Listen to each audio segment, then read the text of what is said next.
Yeah, I didn't like that countdown shit. That was weird. It's not what we're used to. Life goes on. Welcome back to Scatterbrain. Yeah, your host Robin Graves. God damn, you beat me to it. Yeah, man, you gotta introduce it. You gotta Look at you, ease look right at in you. there. Ease right in there. You just went straight to it, bro. I like that though. Taking initiative. Taking initiative. So, well, how was the weekend, man? Monday recording. Think we might make something of this. Monday recording. How was the weekend? Yeah. Um, Tried Burger Bodega in Houston for the first time. Um, it's How on was that? Washington. Sounds familiar. It's talked about, those people in that area. They line up, dude. There's line like around the building most of the times. Um, The but it was really good. Bodega. Burger Sorry, bro. That's Bodega. that's my that's my half baked reference that's coming out. That's the only time like I actually heard of the word bodega, which is like a small little store in the corner, right? That's what they said. Some shit. Yep. Yeah. I'm pretty sure Shout he out talks to about it in Chappelle Show also. I think so. Shout out to State Bell. Learned a lot of cultural shit from him that I probably never would have picked up. So you tried that out. That was good. Yep. I saw that Resident Evil movie. Which one? It's the newest one that's animated. It looks really fucking good, surprisingly. Like it they've got like video game like time frame and lore tied in with it. Like I don't know, have you played the games? Any have you played any of them recently? You know, Resident Evil 4 will always have a special place in my heart. Um, I think it was 5 that had mercenaries. Was it 5? It was 4.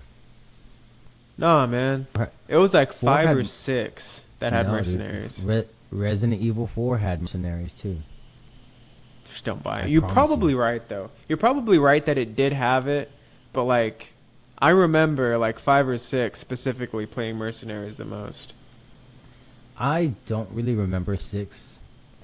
Um because 6 was like all those storylines mashed up in one, right? Yeah, I think you could. You picked like different pairs, right? And they all had like they Different all met at the storylines end. and they all conjunct, yeah, like they all fucking, yeah, I remember that. I just felt like at that point they were just trying their hardest to end the fucking storyline because obviously, as you know now, they're redoing the story, they're remaking it. So I mean, at that point they're kind of just finishing it up. And it was a slop. I felt like it was a sloppy game. But 5, I think 5 did have mercenaries. I think that's when it was most popular because it was online as well. So like the competitiveness of it. Yeah. So what do But you I think of do the movie? that the mercenaries, it was great. Like a lot of shit popped off with each other. Like a lot of Raccoon City references and stuff like that. So, but that's I feel like that's more of like a leisure. That's more of a leisure mental stimulation. Like I don't know, man. Right now, So what? as you So know, what like did you think of go ahead. like the OG Resident Evil movie? Like, at what point in your life did you see that, and how did it affect you? Because it was like when we were still pretty young. I think that most of it was enjoyable to me because as I was a young kid, it was its own little spin-off of what the storyline was. Because I mean, obviously, we all played. I mean, not we all, but when I played Resident Evil 2 with Leon and shit, and they had the giant crocodile and stuff like that. It was what made it more scarier to be. And then when you see the movie, you're expecting everything that you've had in the game show up in the movie. And I mean, I guess if you like again, me being a kid, I never played all the games extensively, but like my cousins and shit that played like Code Veronica X and like all those other games that never got movies. Apparently, a lot of references to the games were implemented into the actual movie. So, like, I think they did pretty good as far as keeping an original storyline as well as like taking away from something that already had its own story. I think it was good. I think that they just, again, like everything else that becomes very successful in this country, stops becoming more about storyline and starts just becoming about money. And like those movies just got over the top after a while. It became like a Fast and the Furious line, bro. Like it went from being something like taken, like you could take into seriousness, but then like after the fifth or sixth movie, it's just like, what the fuck are we doing now? You know? Aren't That's they just how I bringing feel back about the Transformers movies? Like, isn't that a reality right Oh, now? I just saw that Beast Wars one, bro. Like that one was fucking. Which just was not, dude. I just don't buy it. It was all right, bro. I mean, to be fair, they are just like I said. It's just money grabbing. They're trying to just grab us by the nostalgia and hold us there until we squeeze out money. Because like, I didn't get a lot of movie time for that shit, bro. Like the Detour, Rhinox, like you know what I mean. The whole concept of it was just dumb. I like still the can't cartoon believe that better. that was like the whole line Cartoon. of our American, like, our history, man, was the Transformers movies coming out and being as successful. And hey, this is what you're gonna watch. There's like gonna be 5 of them, you know. Yeah, I mean, honestly, they were pretty good. I don't did buy like the it. Transformers movies. I liked them, bro. I liked them. I'm not gonna lie to you. I liked them. The fuck do you mean? The acting was cheesy. I didn't go for the acting. I went for the fucking robots. You know what I mean? Like, So this is gonna be a series of movies that you're gonna show your children. This is what you're telling me. oh no, not. I mean, honestly, I might. I mean, bro. I mean, taking the consideration of the fact that Megan Fox is probably the only staple that they used as advertisement in the first movie. You know what I mean? Like It was it successful was all too, about huh? Megan Fox, and it was successful. They sold her ass on that movie. Like no joke. Yeah, he's not wrong. He Literally really sold ain't. her ass on that movie. I think He's the not first wrong. scene of her in that movie is a fucking pan scene of her ass into the movie. Like the first thing entering the movie scene is her ass. I shit you not. She's fucking cleaning a car or something, I think. Like I think you're right. We're gonna have to do like a movie clip over this fucking podcast clip and then like just show how accurate I am, how deadly accurate I am without watching this fucking thing right now. Like, That was real life, yeah, like fun for the old family, huh? Was goddamn Megan Fox in the big screen in the first 2 minutes of that film. That was fun for the whole family, huh? with motherfucking Shia LaBeouf from motherfucking Even Stevens. Shout He out. killed Not even Holes, bro. I'll tell you this right now. Shut If out they- holes, if dude. But honestly, if they fucking reference Holes to Shia LaBeouf first before Even Stevens, I already know where they stand age wise. So, because most of people our age would, well, I don't know, bro. Honestly, there's people our age who are still shouting out Holes before the OG Even Stevens, and honestly, like, you see the real ones that turn from like, in all honesty, you got Nickelodeon and Disney kids. Like, you see the ones that fell into the fucking line, and then you see the ones that like played the game until they were able to break away from the crazy shit. You know what I'm saying? Like Shia LaBeouf, I'm a firm believer is probably one of them. I mean, I don't follow him extensively. I don't know him personally and shit. So I don't want you guys to think associating with him as a personal level, but like as far as the acting shit goes, I'm pretty sure him knowing a lot of fucked up shit that probably went on in the industry, and for him to still, you know, be out and about. I mean, we could go into that whole industry shit if you want, but that's neither People here nor like there. Amanda Bynes and that kind of stuff. Yeah, there you can go to a whole dark hole of how actors as children shaped them and Chewed gave up them a and little spit bit 'em too out. much. Yeah. Tried humbled, you know. Try, come on now, Mr. PBS. What was it then? Was your alignment with Cartoon Network, Nickelodeon? What was your staple?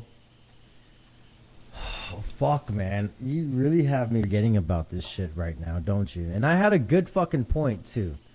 What was my point? Oh, the fact that you didn't see a cast for Cartoon Network, did you? Like, you had all that for Nickelodeon. You had the Disney Kids Club. But when you think back to it, there really was no iconic key speaker for Cartoon Network. It was about a bunch of kids speaking up about bullying. And like, it was like, hey, if you see bullying, say something about it. And in our reality, bro, I feel like if it wasn't for Cartoon Network, bullying probably would have still been as bad as it was. And I feel like the only reason bullying has gotten like less and less is because of the fact that kids are taking it upon themselves. Like, if you see something, say something. And I don't think they're telling teachers. I think they're telling it to the fucking kids that they're confident enough to stand up to. You know what I mean? It's like, hey, if he's not gonna fight you because he doesn't want to, then I'm gonna fucking fight you, kind of shit. Those are Cartoon Network kids, bro. Disney kids are like, oh, I'm gonna tell the teacher on what you're doing. Nickelodeon kids are like, you know what? I don't like how you treat me, but you know, I'm gonna stand up for myself. But I'm not about violence. Cartoon Network kids are the ones that'll start slinging shit around at you. You know what I mean? My opinion. In my opinion. You started somewhere with this topic. I see the point you made. Really appreciate that. How accurate? Yeah, but it's a valid point you got there. I don't know what you're on about with anti-bullying shit, because I remember a lot of the transitions in Cartoon Network just being like the characters from different cartoons saying and being out of character. Dude, also shout out Boomerang, dude. I don't know if I love Boomerang Boomerang. still is around, dude. I used to watch that a lot too. Boomerang's still around. So Cartoon Network has Boomerang. Boomerang is all the shit that you and me watch now. Like, when we were kids, Boomerang was playing all the shit our fucking parents were watching. And when we were when we were kids, Nickelodeon was playing fucking Powerpuff Girls, Samurai Jack, Cow and Chicken, IR Baboon, I Am Weasel, fucking Justice Friends and shit like that. The little cartoons that were all bunched into like that one like Dexter's Laboratory was like the anchor, like it had him, and then it had like the fucking Justice League kind of shit. And then what the fuck, Cow and Chicken was the anchor for I Am Weasel. You remember that shit? I do, actually. It's like yeah. IR, like you had like the cartoons that were like the main staples, and like behind, in between the episodes of the main cartoons, you had like the short films. And like for a while, Cartoon Network had like the short reels. Like, it was nothing but shorts for a while, and it was actually, some of them were fucking good. Yeah, there's I still have tapes that are like that have like those real like niche ass like short episode cartoons. You want me Some to of them are fuck you great, up? though. You remember, Let's hear you want peak Cartoon Network Let's hear it.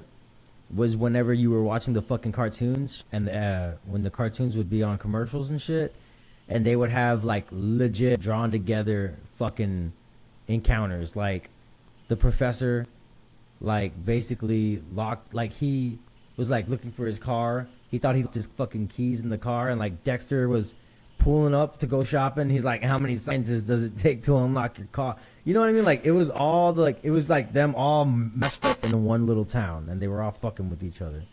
This is Like, pretty that much was like peak, bro. this is what I was telling you that I remember more about the anti-bullying shit. This was a tangent I had meant. Yeah. That's He finally yeah. gets it. Like, Whatever. it was that, I remember that distinct. That was some of the favorite. Like, I felt whoever did that was on a whole nother level. Like, you never saw Disney and Nickelodeon doing that shit. But like, the fact that motherfuckers were on a subway, let's be honest, Cartoon Network was the urban kids network, bro.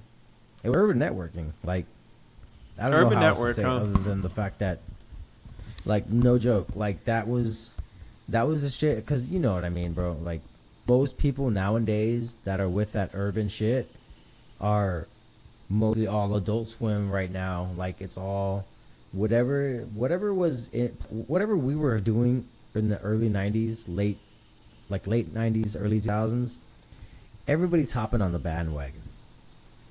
And I think a lot of people are forgetting where they come from simply because of the fact that it's giving people another stature that they were never able to have back in the day. Does that make sense? So Or not? what you're saying, Does it like, like fucking like in a sense where people went from being completely disregarded, they went from having their opinions not mattered about, and recently, like, because we even saw this in 2018 when Ready Player One came out, man. And honestly, it was not that long before the pandemic hit, and like if you see it, if you really look at it from how it worked, it was like anime was accepted, but even then in the early like 2015, 16, it was still one of those you need to grow the fuck up and stop watching that shit. You know what I'm saying? But when Ready Player One fucking came out, that's when that shit all started flipping. That's when the whole social acceptance of shit and it's cool to like something. You know what I mean? Like, oh, everybody, you can like Mario if you're an adult because that's nostalgic. That's retro, right? Like all that shit. Once Ready Player One came out, that's when anime started getting absorbed into the whole retro, like pop culture shit. Because even then, if you see how popular anime is right now, nobody should be as like honestly that community is toxic as fuck, bro. The community is toxic because people our age forget where they come from, and instead of actually encouraging people to discover new things about anime, they want to hold on to what they're thinking is the most important shit and wanting to invalidate everything that anyone else thinks is different. Just like how they were being treated back in the day. You see what I'm saying? It's like it's just a repeated abusive cycle that now has been entered in the pop culture scene. People who have been a part of this community for so long now have stature. Like they have, places of like fucking whatchamacallit. I'm not gonna say status, but they have somewhat of an opinion when it comes to the subject at hand.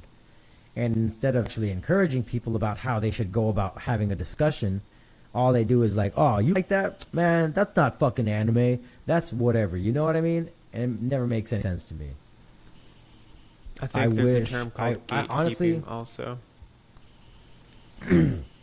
Yeah, I've heard of it. I've heard of that shit. But in all honesty, it's not gatekeeping. It's like, it's literally, it's like, you can't gatekeep when somebody's already in the yard. You know what I mean? Like, gatekeeping would be like everybody's interested about this shit, but nobody knows anything about it, and they want to know more about it, so they go to somebody, and that person's like, oh, nah, you guys can't know about this shit. You guys don't know anything about this shit. How can you guys even talk about the matter?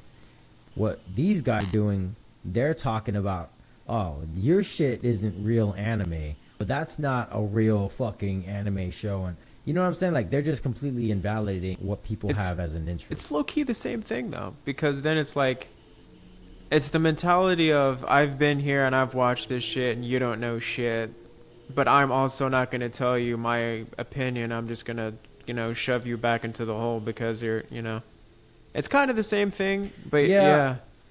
I see that a lot too. Like, nobody really wants to give their reasonings. They just want to give their opinions. Like, oh yeah, like you just said, like, instead of saying why I think what they think, it's just, I'm going to talk shit until you don't have a leg to stand on because you're too embarrassed to try to speak up on what it is you feel about. Yeah, I'm a firm believer. But speaking on that, man, like, honestly, Pokemon is like a big thing. I'm a firm believer that Pokemon is that shit. Yeah. And then Let's touch on Pokemon Go, right? This man, 7 o'clock this morning, playing Pokemon Go, right? fucking And we right, both baby. started discussing about how we were there, disgusting, yeah, regurgitating how we were both there when Pokemon Go was released. Day one, baby. Day one. I was there. You can talk about Ready Player One and all the other things, but watching people of all ages, dude, I still see people in their like 60s and shit playing Pokemon Go at Starbucks, dude. Like it's but at the time when it came out, like I remember looking at people and being like, "Damn. All right, you fuck like have you always though? Like are you really that kid?" Um but So you no, were honestly, gatekeeping. no, I wasn't gatekeeping. Um You I was questioning whether or not they are qualified to want to play the game. no, like it just made me curious, you know? It would be, people It's that have called the never stepped Jones in a hot effect, topic bro. before. Oh yeah, that too. It's called the Everyone's doing Jones it. I'm gonna effect. do it too, kind of shit. But no, what I'm Exactly. trying to say is it brought people together. It brought people that would have normally have not interacted with each other and had a reason or common ground to talk about and stuff. Um, it was low key like on some dating shit too. Like I remember, like there was like some, fucking thing like asking, hey, you want to go play Pokemon Go or something, You know what? That's another thing too, bro. The predatory mindset of motherfuckers our age and the fucking age gap of people that find our shit interesting. You know what I'm saying? It was 7 years ago, dude. I was still pretty. We were both But in what? our early 20s. Right. But what I'm saying, bro, is like, it's just there's just, I don't know. I told you about that chat that I had like the other day about someone's mom being like 42 and then like their dad being 65. Like, that's some predatory shit, bro. But I'm saying what I'm digressing. I'm just noticing more and more like with like what you said, us having like people having an interest in things that is like a bigger range and like the dating scene and shit. It's like when that game came out was like what 2016, 16. right? Yeah. So imagine the 18-year-olds that were doing it, and imagine the people that were Pokemon Gen 1, fans that were older than us. You're talking like 45 years, because let's be honest. I can see 15-year-olds being into Pokemon when Gen 1 was coming out, when you and me were like fucking still 8 or 9 and shit. You know what I'm saying? So, like, the point that I'm trying to make is, yeah, it brought people together, but it also was like a lot of men that were predatory as fuck, and still to this day I see it in a lot of anime conventions when I go.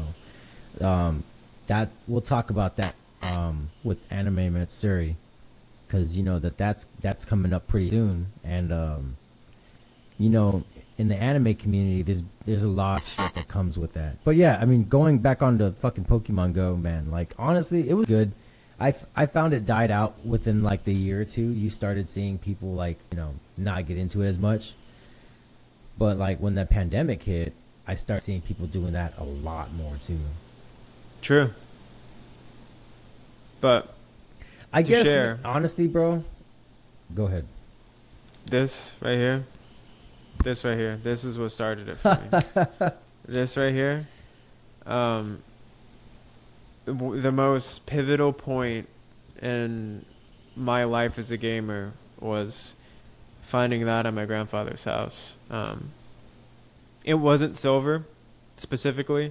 I found that Game Boy Pocket at my grandfather's house, and it had Pokemon Gold in there. Oh shit. And I turned it on and I started playing, and he was like, "Oh hey, you found that? Well, I don't know if you have one. Do you want one?" I was like, I was like 5, maybe 4. I was like, "Yeah, I want it." That thing, that absolute moment, pivotal in my life, because I played the shit out of all the Gen 2.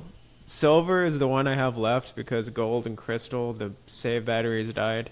Crystal at one point, I think when I was in high school, Damn. I ended up hollowing out and putting out a hollowed USB stick inside. Like I cut the cartridge and just had Oh like a shit. little USB port sticking out of it. Um, but pivotal in my life as a gamer. Also, to communicate. Did not watch the anime. Did not play the card game. Literally, Really? dude, Gen 2 ruled my life. I had first gen as well. And then there was Emerald and Ruby and that kind of stuff, but it went nowhere near like the hundreds of hours I put into Gen 2. So, question: was that game your grandfather's or was it your dad's?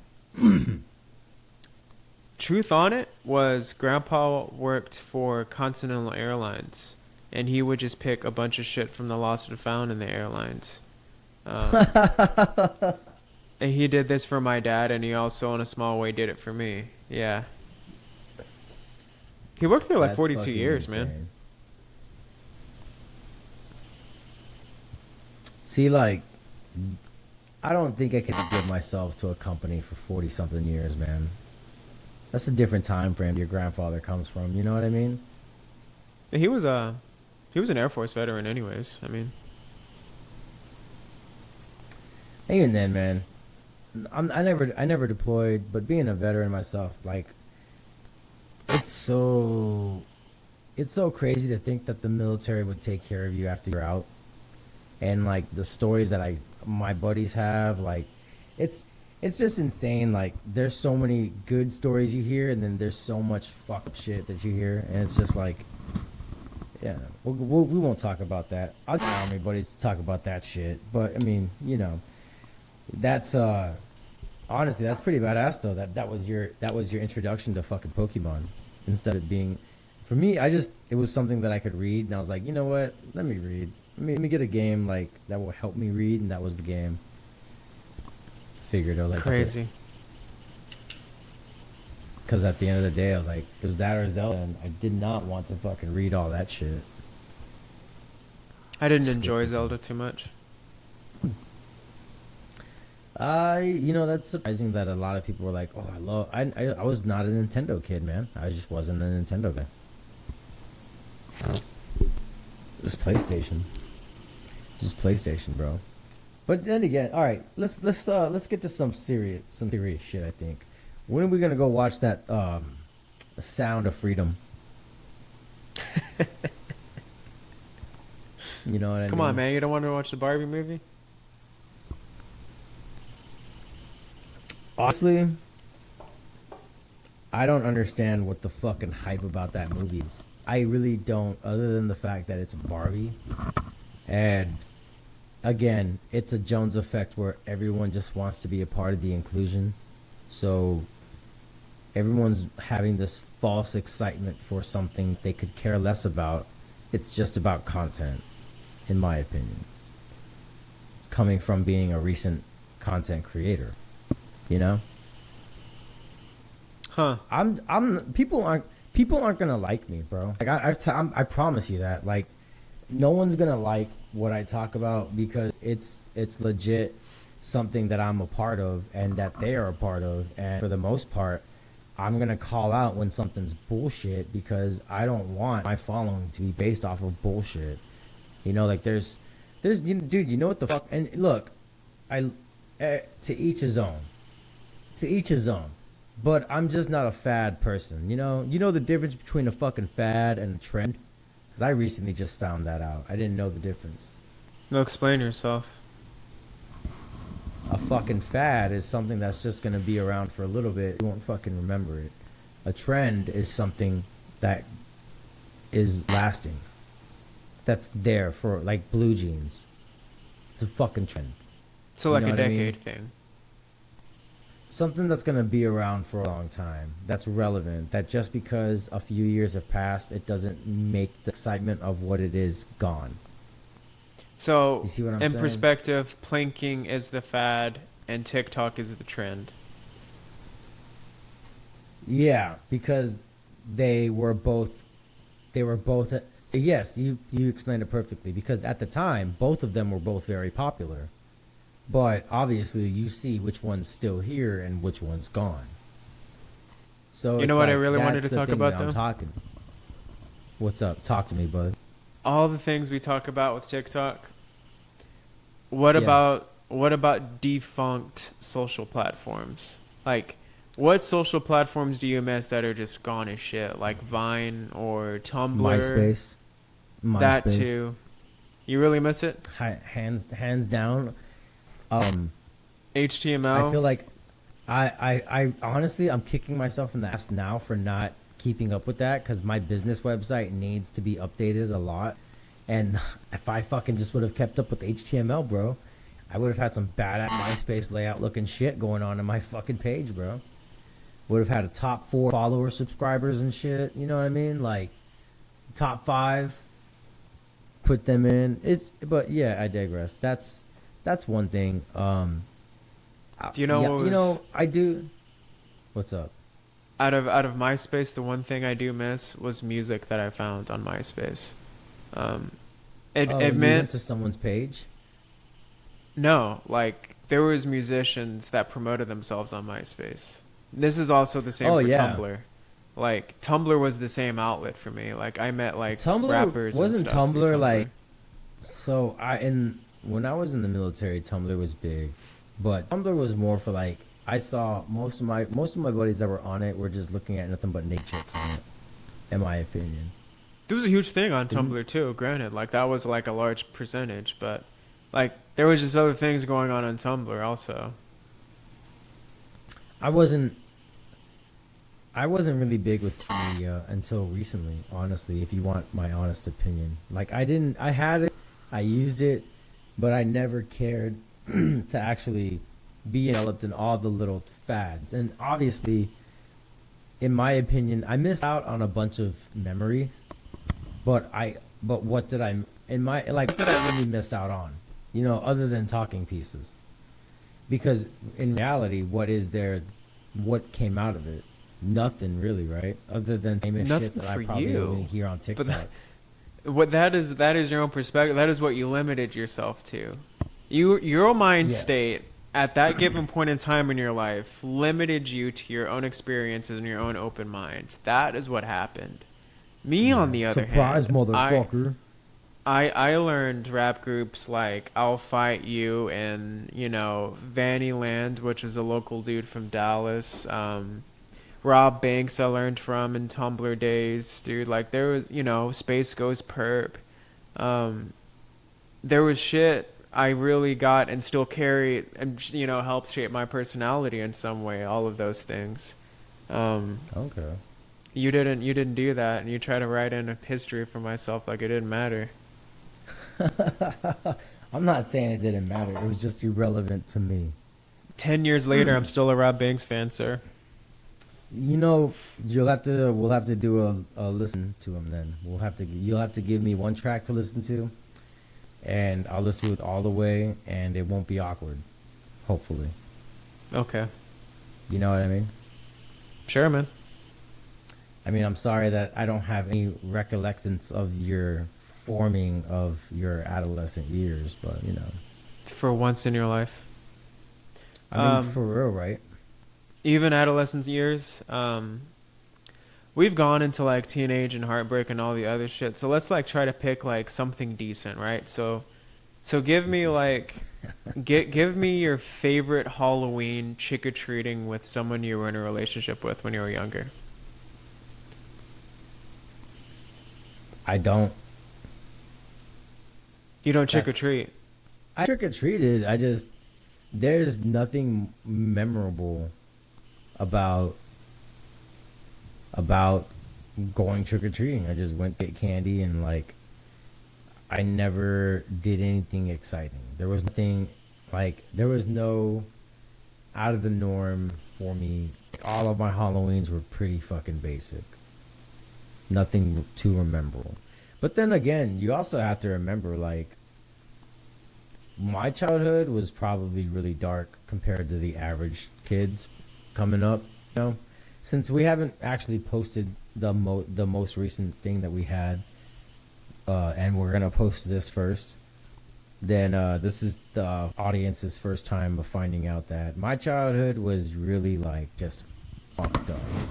In a sense, if I can give you some perspective, my favorite band till most recently that helped me get through a lot of shit was Korn.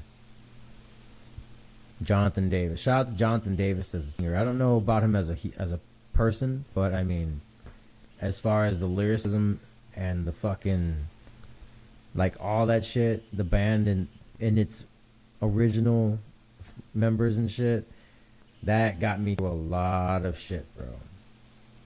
I don't know if people listen to Korn for any other reasons other than their own particular ones, but mine were in the lyrics heavy. Like, wild, bro. But yeah, go back on to, the shit you were talking about. No, you told me about heavy relationships you had. Just didn't know if there was ever. Yeah, we were talking about happy shit. Nah, dude. Honestly, up until the age of 13, everything was kind of just autopilot for me. Like, You had self-awareness never- in recess, though. That's what you told me. You're like wondering like Yeah, what I you mean, were I had doing here on this earth and self-awareness. shit. Oh, that wasn't recess, bro. That was me out in my front yard in front of a fucking cotton field playing. Like, when I was in school and in elementary, I was getting physically bullied in the playground. I was like, like, elementary school was a weird time, bro. And, like, it isn't like I'm making this shit up. Like, I could legit probably go back and if my mother ever had fucking reports, like, you would see the reports of like me having to sit down and talk with the teachers about like what's going on and all this other shit. So it's like for that aspect, like, elementary school was a really shitty time. And like when I went to from where I was and I moved to Houston at 13, that was basically like my rebirth, bro. Like, autopilot. Little Wayne rebirth, huh? Just rebirth, bro. Just a rebirth. Just reborn again. Just a born again guy that's basically just gonna talk. At that point when I came here, I was like, I'm just gonna be who I am. There's no sense in trying to lie about a lot of shit, bro. I'll tell you one crazy story, because we I don't really talk about your mom too much. I don't ask about your mom, but I'll give you a little example of the kind of shit that my mom kind of puts us through. We were on our way, and I'm pretty sure this guy was we were fucking on our way to Houston. We stopped to have lunch with the guy, right? I'm pretty sure this guy was like a fucking mobster, like an actual legitimate mobster. You know what I mean? Like, had a fucking huge gold nugget ring and shit. Like, my mom, I don't think my mom remembers the fact that she tells me a lot of shit, and just because I was young doesn't mean that I'm not gonna retain any information. Uh-huh. But like, she told me a lot of shit about him, and it's like, it was like where his daughter has to basically wake him up at his feet because he fucking has a response to just wake up swinging kind of shit. And it's like, we had no idea who the fuck this guy was. We didn't see him again, like, after that. but like, I guess what I'm just trying to say, dude, is like, I don't know, bro. Like, I could never just put up with lying. Like, I just felt like lying was too much of a fucking hassle, And even then when I tried not to lie, it's like seeing my mom do nothing but lie. It was like ingrained in me somehow, like a self-defense mechanism, I understand. But that wasn't until like I got older. Like, I didn't start heavily lying until I got older, I think. I really can't even remember. 13, I just started to be my best. Came here and got crushed by a girl. Fucking hard, bro. Actually, your shit cut off midway when we were finished talking about that, huh? And we I never tried to picked bring back it up because the conversation. Though the next time we recorded, So, I tried like, bringing it up. Whatever you're on about. I talk totally about forgot what I went off with. I mean, bro, like I turned You know into what the I- road, bro. Like, You know what I remember? I remember like that ending something about how I brought up not being able to understand somebody that you're with might not want to be home. And you told me that you spent a lot of time at your house, so you were really the kid that didn't want to be fuck. home. Like, you were the person in relationship that was dodging being home. yeah. Yeah, so that How was thing. that guy listening to 3 Days Grace home, bro? This whole dude, that was my jam, bro. That's that album. That album goes fucking hard to this day, dude. Dude, Three That Days album. Grace. Well, when they had the original singer, I don't like the fucking new singer. I'm not Dude, saying I don't like. I can't. It's like I went to go see Alice in Chains when they had the original singer replaced, and I couldn't do it, bro. I understand. There was a there was a time in Colorado. I was getting home for the day, taking off my socks, and I just remember being like super ripped up, and I'm like on the edge of my bed trying to take my socks off, and then like that song gets in my head, and I'm like out loud like Oh, that the fucking animal, or that song is so good. Shout out though, 3 Days Grace is like such a bittersweet band because that band was one of that chick's favorite bands, bro. Like that hurt me hard. Ah, I see. I fucking hate. Don't you hate when a fucking band you like reminds you of somebody that hurt you so bad, and it's just such a bittersweet thing to listen to those songs? So still, you would say that that band is tied to that person. No, that I band have is a tied. band. I still have a band that's tied to somebody from like that age. Damn. Tell me the band. I want to know whether I can It wa- laugh or if It was not. Nine Inch Nails. That's a good one. Was it only Nine. No, Hand we Feeds? were Which like, one was it? we were like. That's how I started talking to wanna that fuck person. you like a animal. That one right there. Is that one? I want. That's a banger. No, that's the. Oh no! Yeah. That's Pretty Hate that's Machine. It was what that album was. Yeah, it was. We were both like fans. Well, how we started talking to each other was I had a Nine Inch Nails tour shirt from like 2006 or 2007. I just saw him. I wore it the next day. Oh my god, you went to the show? I went to the show, and that's like how we started talking. We were both like fans. We used to listen to like industrial shit like Combi Christ. She was really into mindless self-indulgence too. This one Oh, crushed bro, me too. I Also, by the way, fucking- mindless self-indulgence. my best Sorry, friend's we'll having a talk moment about with your them. crush. Oh, there's nothing to talk about, dude. Love I'm just saying, mindless like, self-indulgence. we were both Nine Inch Nails fans. It's still to this day, I hear Nine Inch Nails, I was still thinking about that individual, but they're Yeah. married and happy, you know. I think I mean, at you least can't we would assume still. they're happy. You can't assume they're happy, but I can't you assume can they're happy. You, What I can but you know assume they're is, married. is at you least can't. You can't assume. You can't assume. I could at least possibly assume that if she were to see could me in passing in the fabricate. street, You could fabricate. You could fabricate.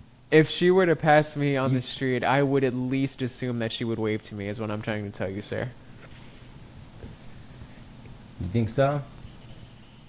Yeah. Nah, man. I think people nowadays are just too. Honestly, I don't know. How did it end with you guys? Did it end good? Did it end bad? Oh Your man. Exactly. Exactly. Your Okay. fucking pause. Yeah. Well, it had to, you know, because I thought, you know, and so the line of thought was, you know, you told me that your mom didn't want us together, which I understood, right? And so, like a week later on So Instagram, mom didn't like you? a week later on MySpace, I see like there is another dude in your number one spot, and y'all got pictures together and all this shit. Fuck, bro. How old were you when that happened? Damn, dude, that must have been. We went to the 8th grade dance together, so I think before Oh, high you- school. Oh man, I got that. I got a fucking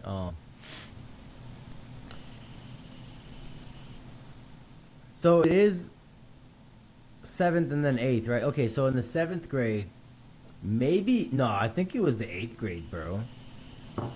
Fuck yeah, I think it was eighth grade.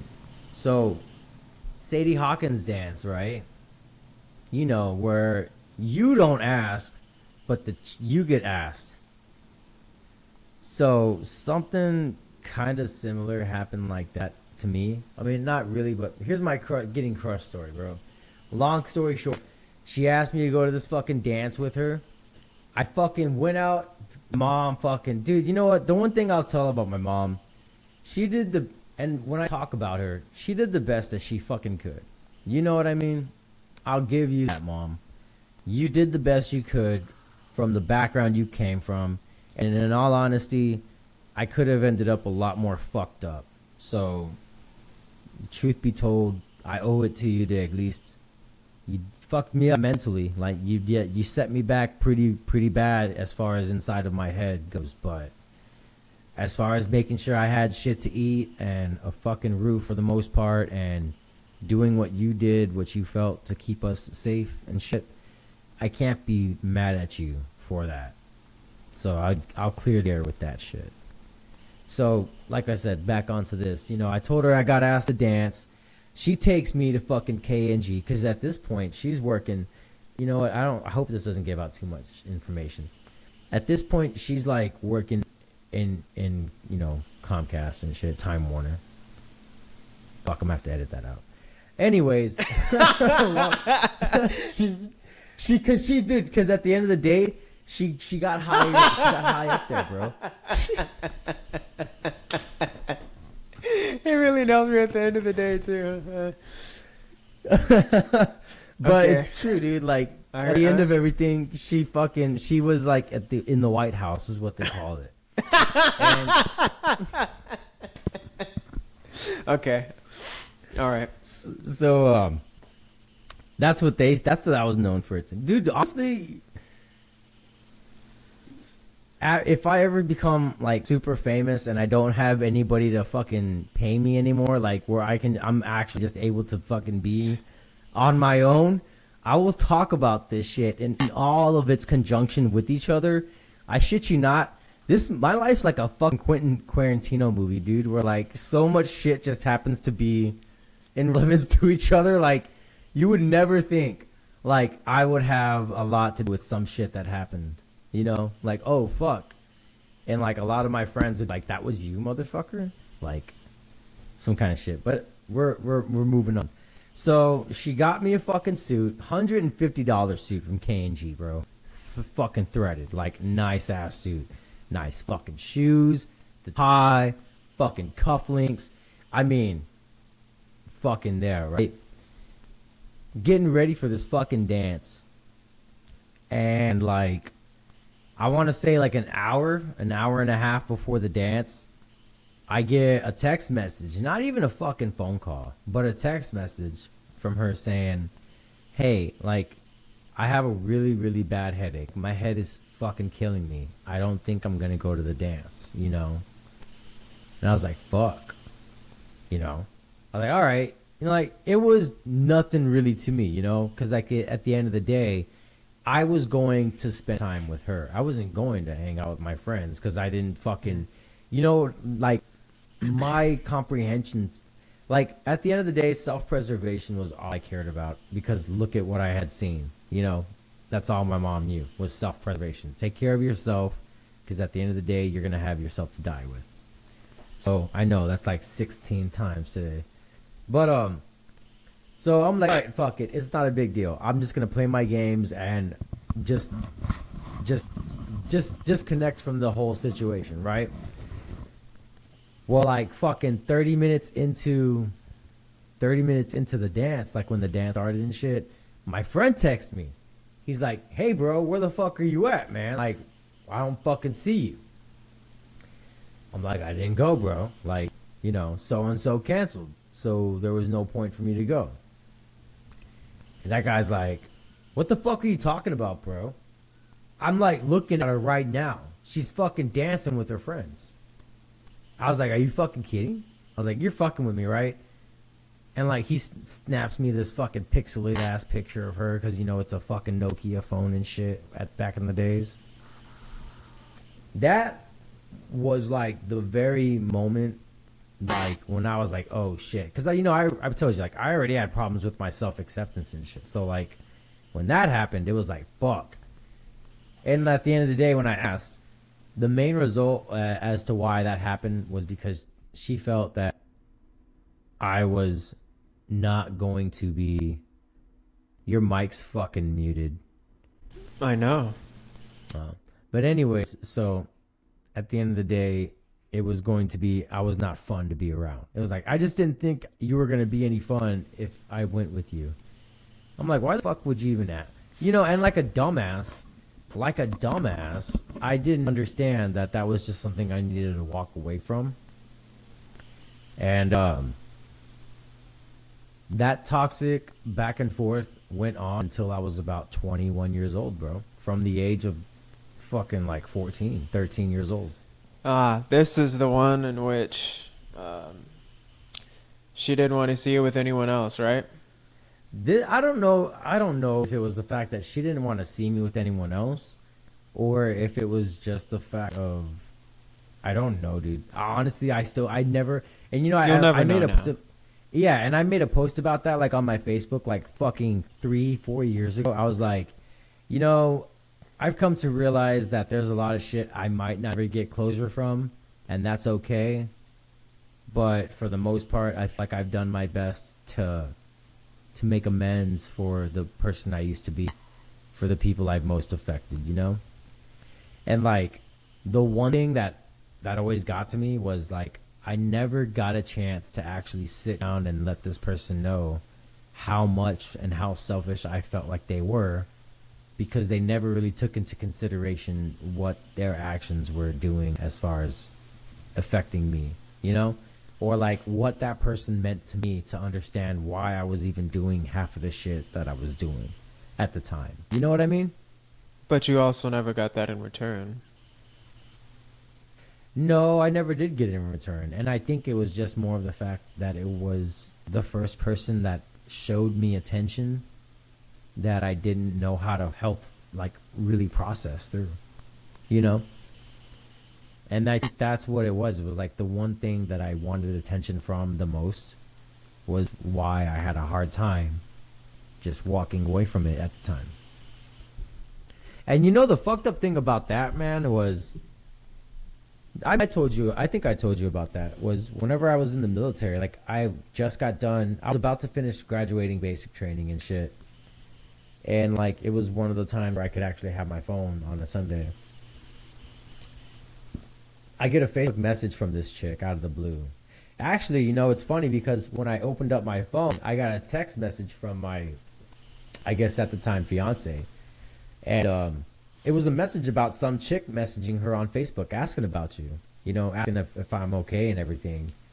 And it was funny because she responded with "we," like capital WE, are good and everything else like that. And I get a message from Facebook. And you know what? Fuck it. My ex-wife will probably hate me because I fucking put that message out there. But I get a message from her stating that, you know, she's realized that she has emotions for me and that she wants to make things work and shit like that. And like basically was waiting for my response. And dude, I can't tell you how like I was really tempted to just be like, you know what? Fine. Fuck it. What else do I have to lose, right? Like, what else did I have to lose other than the fact that I was going to be doing the same shit I was doing repeated over and over? And I was, you know, I was in basic training where I was being taught to stop doing the same shit that's fucking you up, you know? So, you know, when I made the decision to be like, long ass letter, too complicated to get into explanation with, long story was just I'm with somebody right now. I really want to dedicate myself to that person. I don't know what time is going to do, but if we don't end up together and shit don't work out, I'm hoping that I can try to contact you somewhere down the road where we can try to figure out where this shit's at the point. And I got met with, you're a fucking piece of shit, and I never want to fucking talk to you again, and all this other shit. And I left it at that. I didn't block her. I just left it. I read, and I think said goodbye, or I think I didn't even say goodbye. I think I just left it on read, and I went on with my day. And I never heard from her again. Ultimately, your decision was instinct. Then my decision was a little bit of instinct, and it was a little bit of outweighing, which was like, You know, like I was finally with somebody that really wasn't with me for any other reason other than the fact that they wanted to be with me. You know, like I was heavy into drugs when I got with my at the time girlfriend that turned into my fiance and wife and shit. But like legit had nothing to offer. There was nothing going for me. There was nothing futuristic looking. Like it was all questionable. Like I looked like a fucking burning sinking ship. And that me, I know you don't feel about stuff like this. I'm a fucking Scorpio, bro. So like loyalty is a really big thing to me. Like I don't have it in me to backstab or betray anybody who I legitimately feels has my best interest out for as well as theirs. You know what I mean? I may not So I may not relate to you in a way of the zodiac zodiac signs, shit. but I give a lot, and I watch people on if they start expecting it out of me, what they do with it. Cause I'll be quick to cut someone off. They get too comfortable, starts getting expected. You start coming and asking for more, so on and so forth. Um, I'm loyal to people as a Taurus. But yeah, if I'm given, it's earned, and I watch. At this point, man, I don't expect shit from anybody, nor do I do things out of reward. I just do shit that I have the capability of doing that's not going to put myself at an inconvenience. And I only do it with people I feel really do need it and could benefit from it. And honestly, sometimes that's even a fucking bite me in the ass, you know? All it That's what takes I'm is trying one to say. initial time to help somebody, you know? That's what I'm trying to say. So you're like a very cautious. No, I'm So what, not. you, I'll you're weary, give. you're weary on helping, or No, I give. But I'm saying, if it starts to become expectation, you know what I mean? I don't yeah, get. I don't have any. it I stopped have being no so. expectation that you're gonna give shit back to me. But if you're gonna come through and expect I've done something one time, you're gonna want it once a week kind of shit. You know what I mean? Involve me every single time you need help. You know what I mean? Oh, I'm sorry. I'm sorry. That I'm sorry that every Monday I need a fucking. No, I'm just joking with you, bro. No, I get you. No, I understand what you're talking about. It's like me, man. I just feel like things are expected of me. I'm doing it out of good graces. It's no longer me doing it out of my good graces, you know. And I want to stop doing it at that point. I respect that. But I have an expectancy with this though. Like I understand that sooner or later this can turn into a responsibility, you know. That at the same time we could easily walk away from. But if I'm just gonna tell you this right now, if we end up being as impactful as well as entertaining as we could be, I don't really see myself turning this shit down, even if it does end up turning into work at some point. But that's just me, man. I honestly feel like my goal would legit feel like to be just so inspiring that it's just something I don't necessarily have to work on. It's just something that we do. It's no longer work. And like, and I would never would consider this work, but I do see myself doing it in a working manner. You know what I mean? I understand. And I feel like a lot of people just like, oh man, once it's about money, it's no longer enjoyable. But it's like, dude, everything we fucking do is about money. So how can you turn your passion? How can you turn down what you're doing for your passion simply because other people are trying to make you feel like it's not a passion anymore because you're getting money involved? Also true. Look at all these motherfuckers who are preachers and shit, bro. Hey man, look at Jeff Bezos. You can pay with your palm at Whole Foods now. He's the biggest piece of shit I know. I wouldn't go on record saying that, but I'll go on fucking record, bro. Look, man, if and actually, you know what?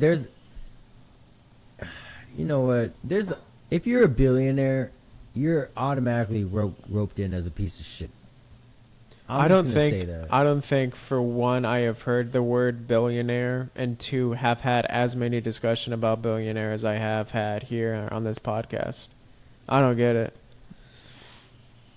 I mean, let's be honest, bro. Like, look, the whole comprehension of the the assets of a million versus a billion is the whole point. Is there's no ethical or moral way to obtain $1 billion. Does that make sense? I get it. I get it, Yeah. but these conversations are always looking at some apex predator for one, and two comparing it to sports, man. Like Because that's what the fuck it is. It's motherfuckers that were never able to be involved in sports that become successful business motherfuckers that want to have a sports mentality because now it's some shit that they can actually talk some shit about. Oh, I may not be able to fucking throw a fucking half a football field, but I can sure. why is it got to own be the football, team. bro? Why is it got to be football? How Because do you guess know what? that? That's that. How do you Because we're in know? America, motherfucker. That's why. How do, Guess how do you know what? Bill You don't Gates like can't it? throw it Go down move. in tennis court? Bill Gates is too busy buying fucking agricultural land right now to control the fucking agricultural fucking economical situation of our country. He's too busy about that shit to be worrying about fucking football fields, man. Tennis I've been courts, bro. looking How do into you know that he couldn't shit. put it down in tennis courts when he was like 30 or 40 years old, man?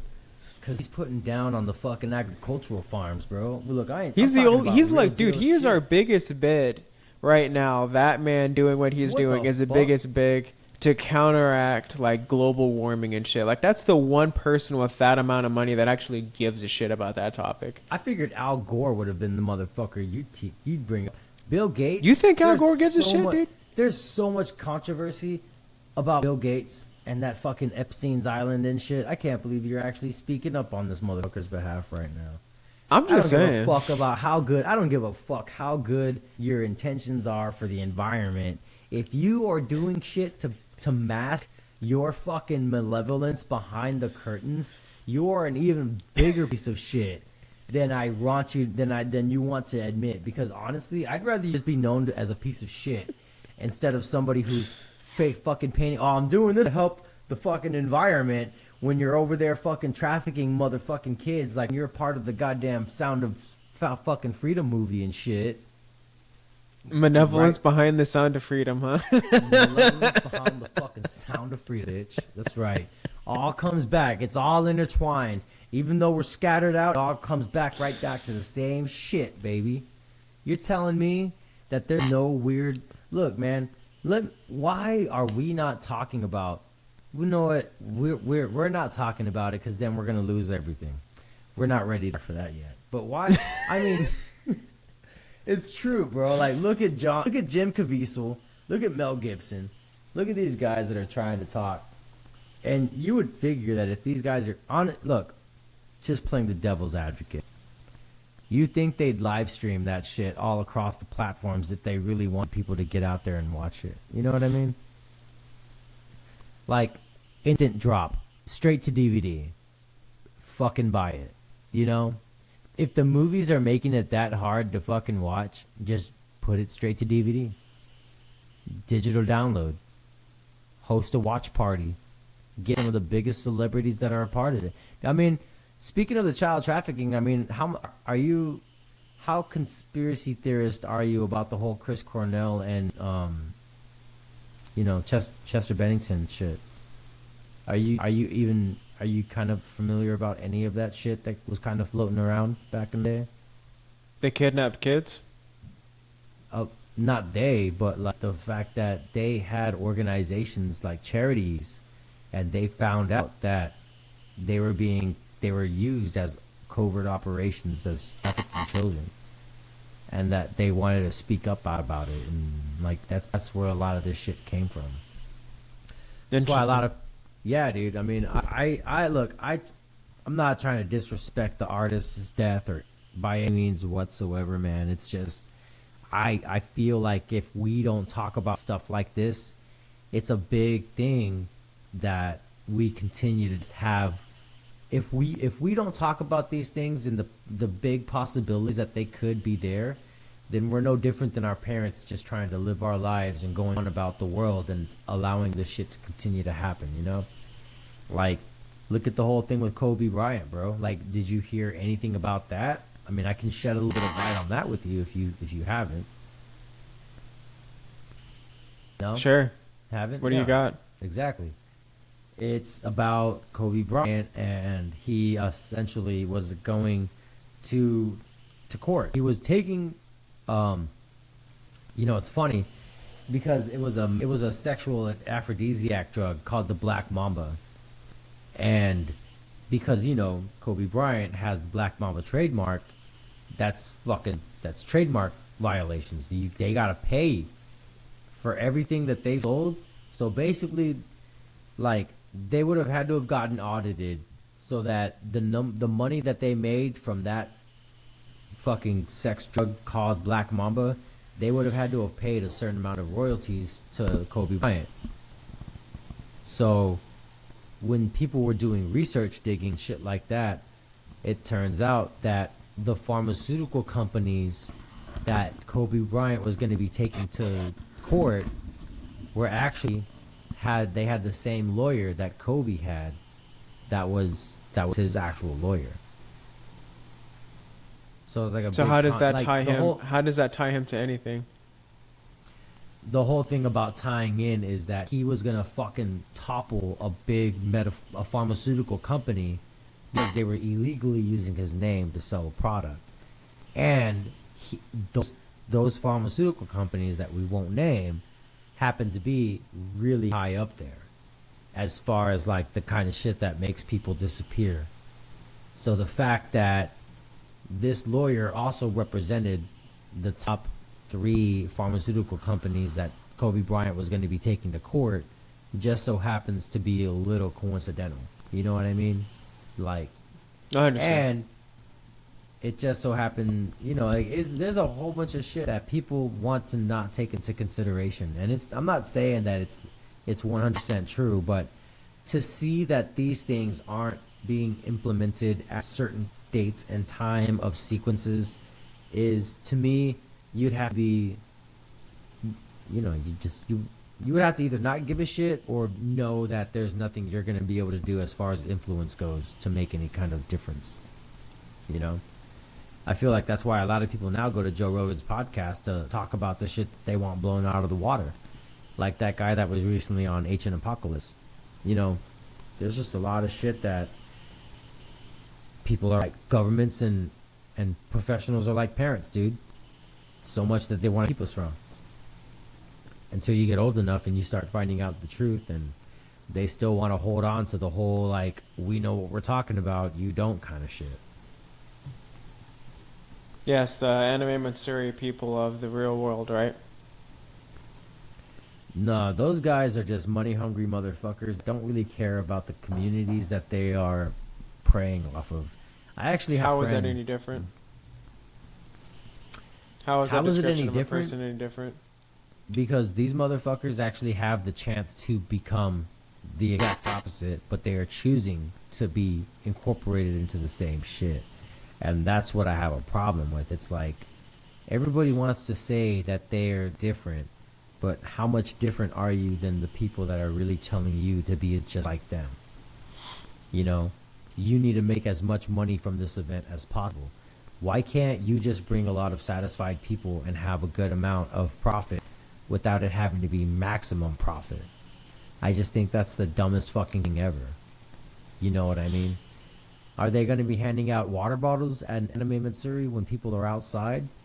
Like, it's going to be it's going to be pretty hot, and drinks are expensive there. So are they going to be handing out bottled water for people who are outside? Are they not going to take into consideration the fact that it's pretty fucking hot here in Texas? That's just the shit I think about, man. Because like I said, at the end of the day, what happens if you and me down the road have such a successful podcast where we actually can employ people?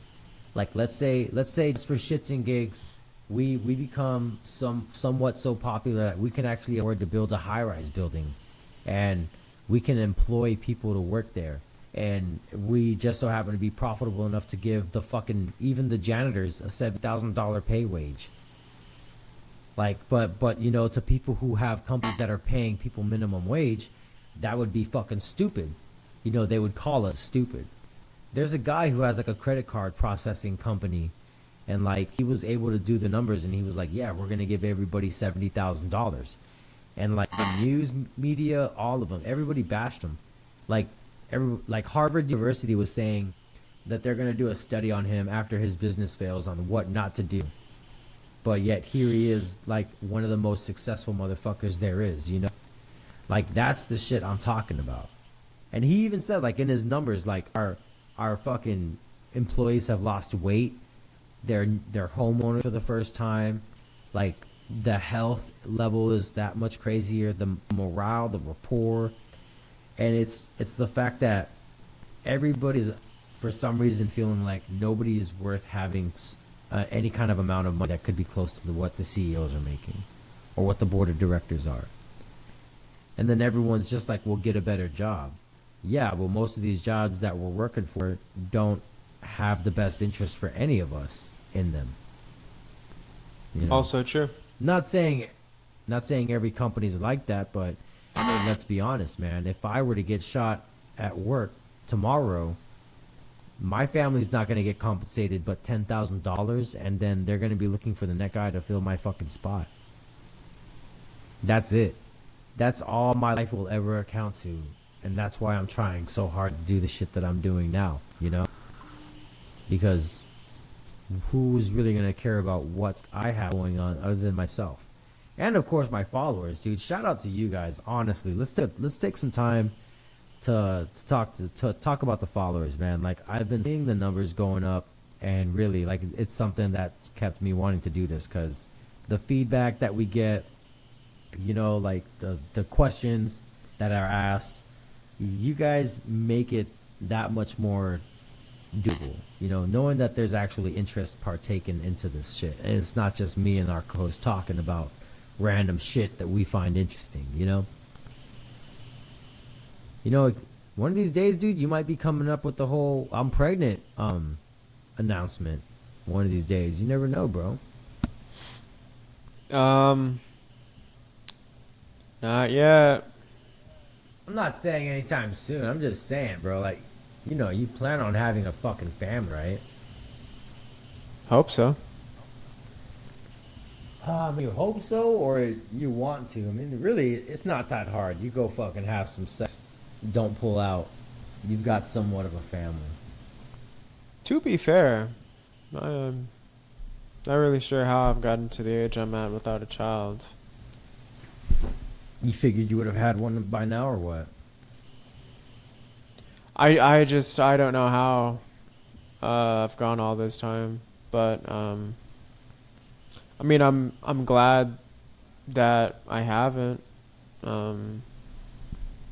Been through a lot of stuff. I wouldn't know how to have handled if I did have a child depending on me.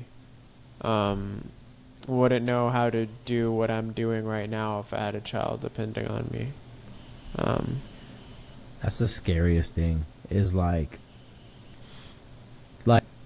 that's probably the most nerve-wracking shit. Is having to make sure every decision I make doesn't end up ending up where they go without, you know? Like there's no, I can't tell you how many times that shit's ran in my mind. Like I can't allow them to go without, whether it be food or necessities. I'm not saying I spoil them with everything, but you know, it's the world's getting harder and harder to live in, man. More and more expensive. Bread's fucking $4 a loaf. Jesus fuck. You know what I mean, bro? And it's like, I'm just trying my best to raise my daughters so that they can know to stand up for themselves and not put themselves in situations that they can't get out of, you know? That's really all I'm trying to do. I think A lot of father that should be stuff, asking dude. that A their lot daughter. of that stuff, dude. They're just gonna have to go through and see how they feel and how they navigate when they get there. Yeah, but I mean, part of that, another part of why I'm doing this too, man, is I want to open up I want to open up the doorway for fathers that are still having a hard time trying to be that dad that they don't know how to be, man. You know, I was there. It took me fucking counseling and a lot of shit to understand that I'm still fucking up sometimes. Not every day is gonna be a good day, but yeah, it's like I said, like we didn't. This was hit before. It's like the way you manage is kind of the way you parent. So if you don't have any kids, just look at the way you manage, and that's kind of the way you're gonna low key parent. And honestly, you start seeing how much of your parents are really inside you. You don't really notice it until you start becoming a manager or you start being a parent. I'm And gonna not a lot of direct, people huh? realize that. I really don't know, bro. I don't know. I've never seen you in any. Honestly, I think that's what I'm gonna do. We're gonna do that for some content. We're just gonna put you in a lot of stressful situations and just see how you respond to them. You know, let's just You'll be give you a surprised. stress test. I don't know, bro. I probably would. You know, you can go like a active shooter training and shit. Have a guy come in one of the stores you're doing, pretend to shoot the place up, see how you respond to it. I already told you. You know, Long leg my ass out of there. this like this morning, just let's go, buddy. Oh shit. Nah, bro. I'd put one in your toe so you couldn't walk off as fast. You'd be right there behind me. I'll crawl. You crawl. That's understandable. Have you been near? Actually, let's change this up. What's the last time you've had? What's the most memorable thing you've done recently? How about that? Let me ask you that shit. Most memorable thing I've done recently. Yeah, bro. Move here. Move. Move here, start school again, almost simultaneously. You get your fucking balls to the wall kind of shit, huh?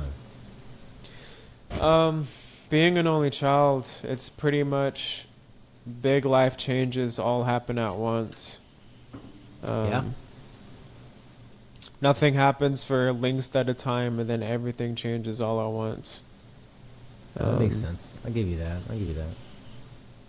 More recently, went to a film crew pool party. Oh yeah, you Couple told of me days about ago. that. What was that about?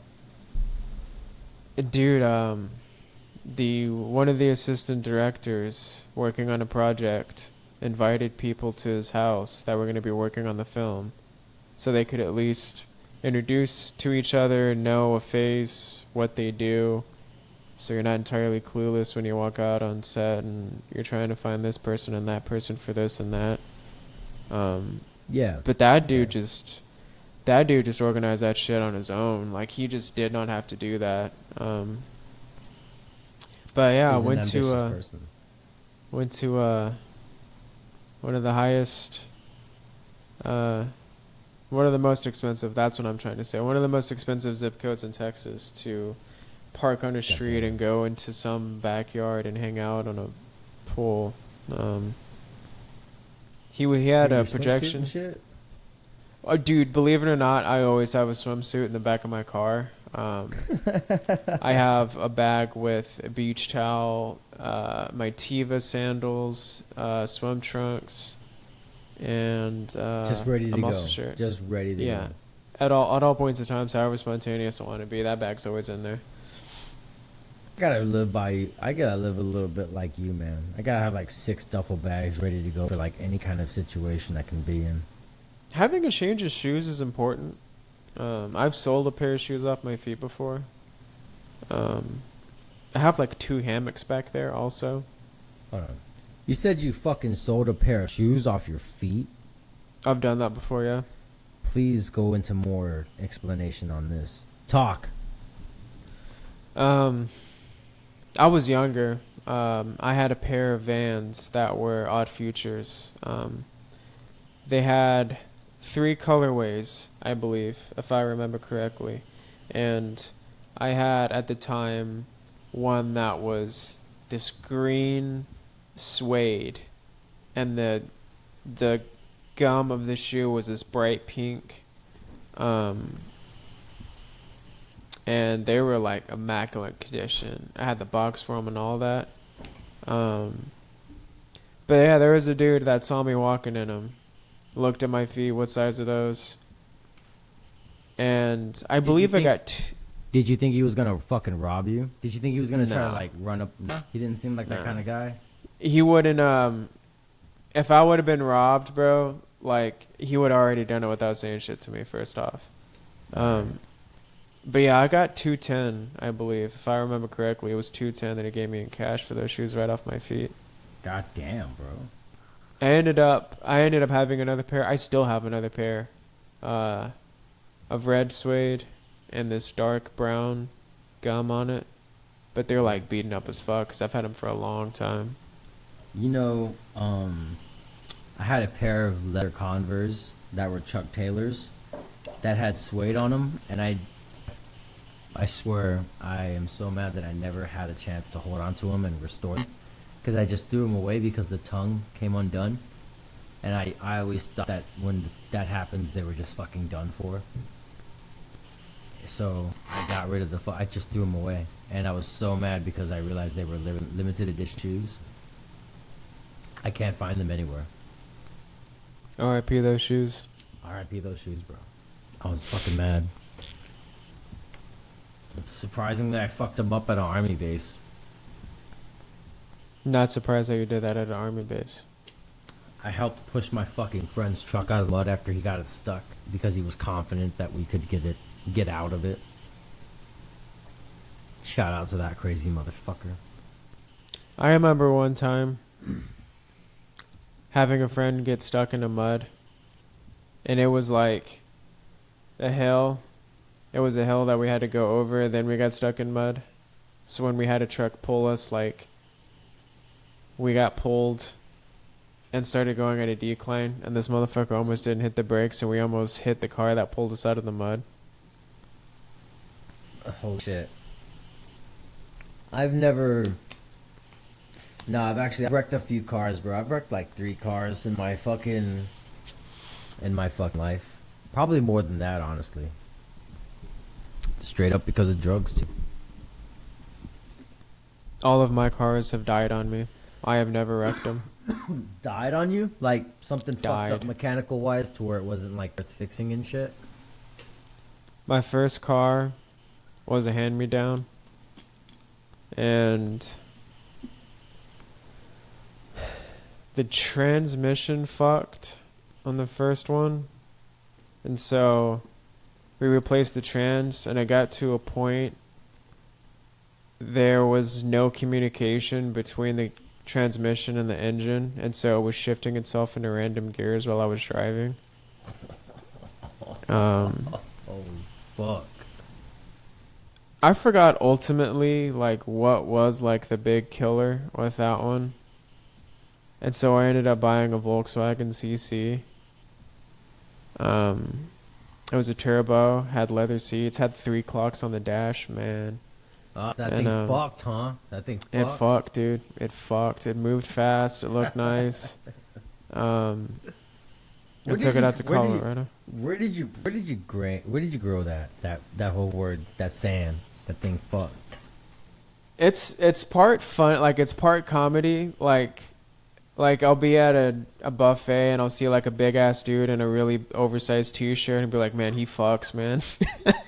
Like it's part comedy, it's part like, I don't know, I just use it in different But it's just situations. something you originated yourself, or is it just something like or is it something you picked up in reference of some other shit? I can't tie it to, like, if you want me to say it's a TV show that I got it from or a movie, I have nothing to give you. I do not know where this came from. Yeah. I'm just curious. You know, we all have our influential points. Bro, you ever see titties with your friends before? So what I'm going to try to tell you is when I was in my early 20s, there was white girls that would say that, oh my God, this place is a tits. but it has been long out of my rotation. I don't hang around those circles. I don't know if they still say that now that they're almost 30. Um, been dead to Like, me. have you ever played Brutal Legends? Wasn't this Jack Black? It was Jack Black, yeah. But we'll save that for the other part. Have you ever seen have you ever seen titties with your friends before? What are you asking me? Like, did you, like, when was the first time did you ever hang out with friends and, like, you guys all got together and, like, explored, like, a porn site and shit? Is that just me? Is that just, like, the weird upbringing that I had only or some shit or what? Guys, is it me? Am I by myself? Or am I the only one that's brave enough to speak up on this shit? We talked about stuff like I'm talking about, like, actually consciously sitting down and congregating with your boys because you guys want to see some tits or whatever, you know? And so you guys go and start channel surfing for me and my friends their parents had a black box, you know, the black chip. So it's like they had all channels. You know what I mean? You I don't know what remember mean. I remember one of the first times having a sleepover when it mattered with people that I actually, whatever. So anyways, He says uh whatever. I remember going to a friend's house and he lived in a nice neighborhood. And I lived in an apartment. I grew up paycheck to paycheck, did not have a whole lot. And so I go to this dude's house, and it's 2 stories, all this nice wood, whole bunch of shit in there, big ass house, like a whole secondary house out in the backyard. And first off, I remember fighting each other, like the 3 of us, like all physically fought each other. Second off, I remember us going into YouTube. And on YouTube, we looked at fights that happened at our school campus at the time, client fights, because people would record them on their phones or whatever and just Those put it on fucking YouTube. choppy ass fucking videos. Yep. And then Shout out we to would the- look at, Shout out to that shit. bands play live at a venue that was local to us. How old, bro? But you never did any of this shit like in elementary school? Like in elementary, you never like went to go look at porn with your buddies and shit? If I could reiterate, living in apartments, I did not go out of the apartment a whole lot. I did not have sleepovers when I was in that age. I didn't have sleepovers either, bro. I just went to my buddy's house during the day and watched some titties and shit. And then, did you not have internet at your house or what?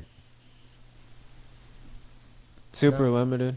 I just fucked around on game consoles and VHS tapes and everything. See, I was on the unrestricted internet back in the day when AOL was around, and like you could research some shit.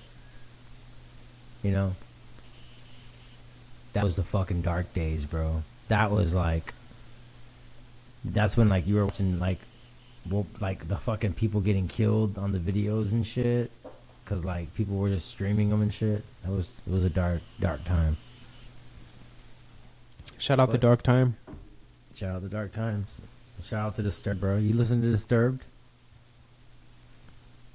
Haven't wanted to hear Disturbed in the last 20 years of my life. Really? I love their music. Bro. Are you kidding me? I love their music. It's so good.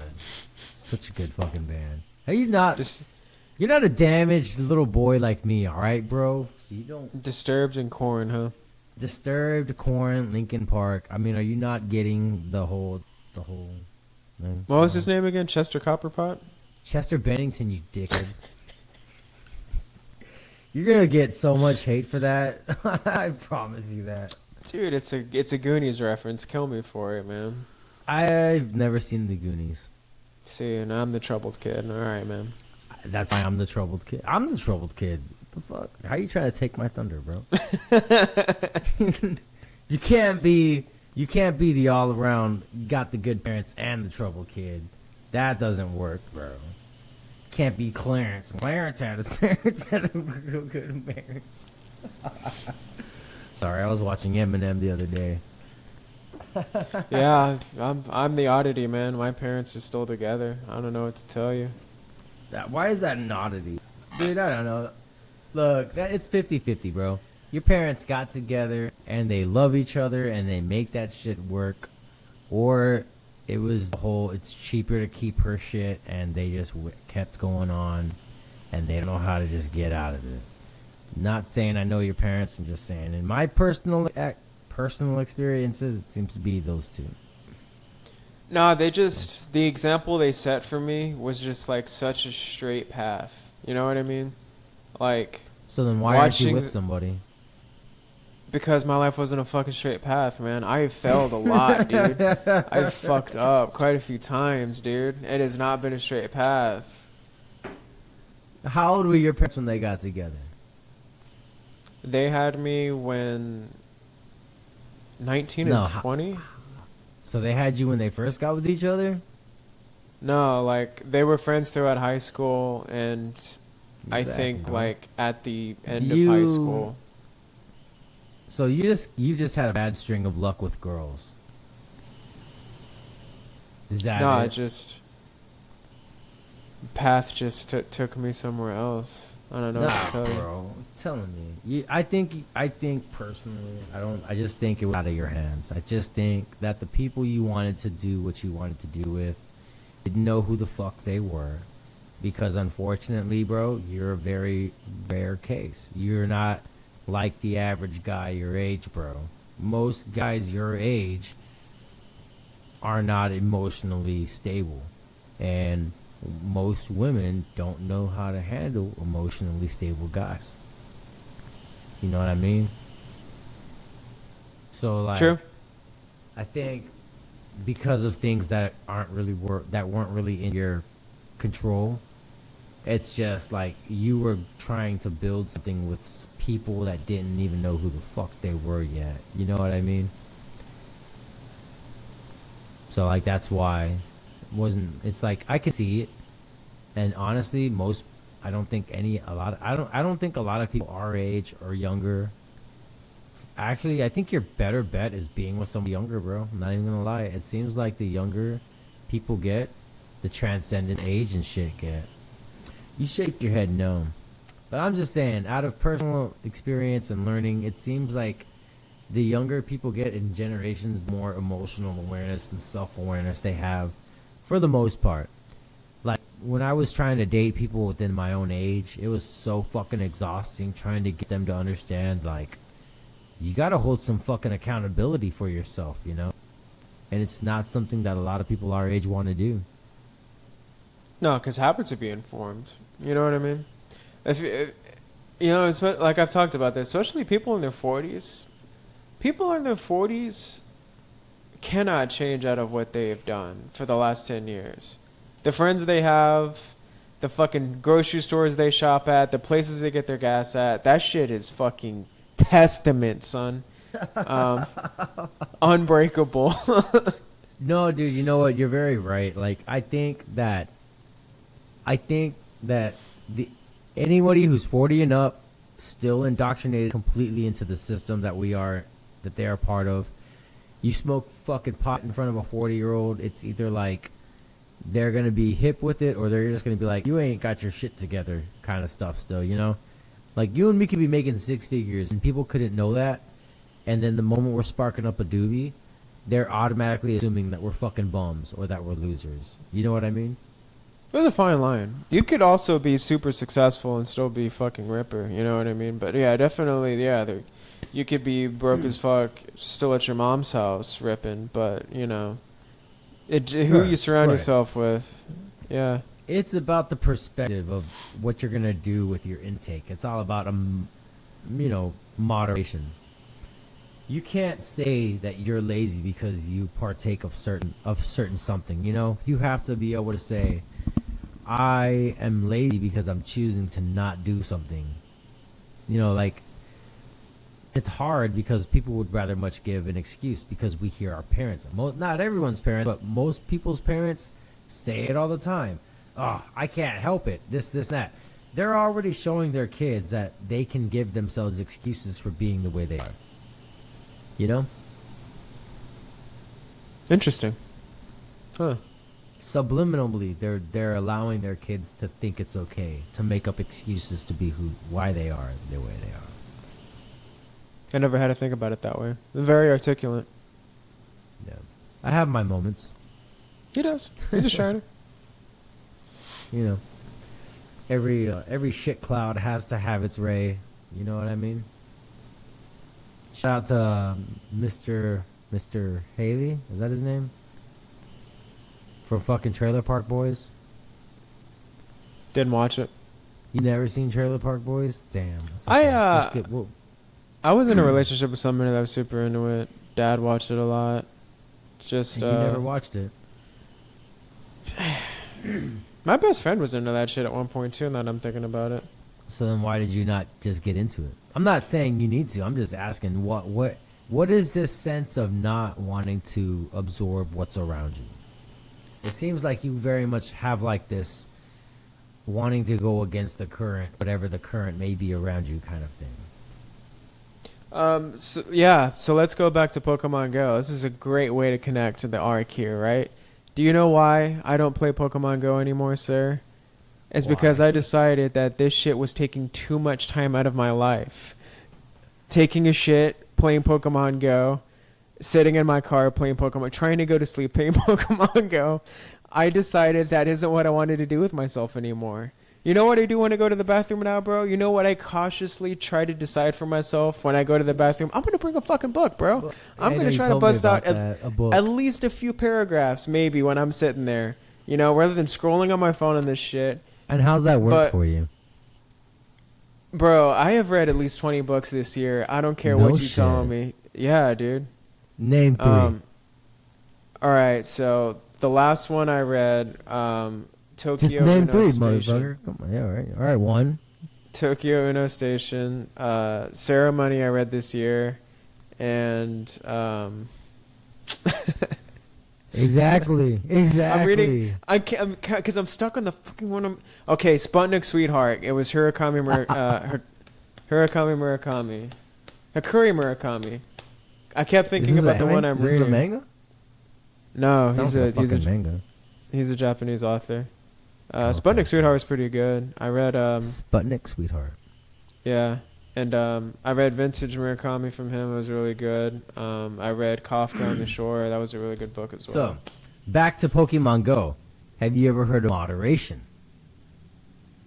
Yes, I've heard about moderation. I have deleted this app at least 3 different times in my life and took you're a gonna break be to on a come fourth back.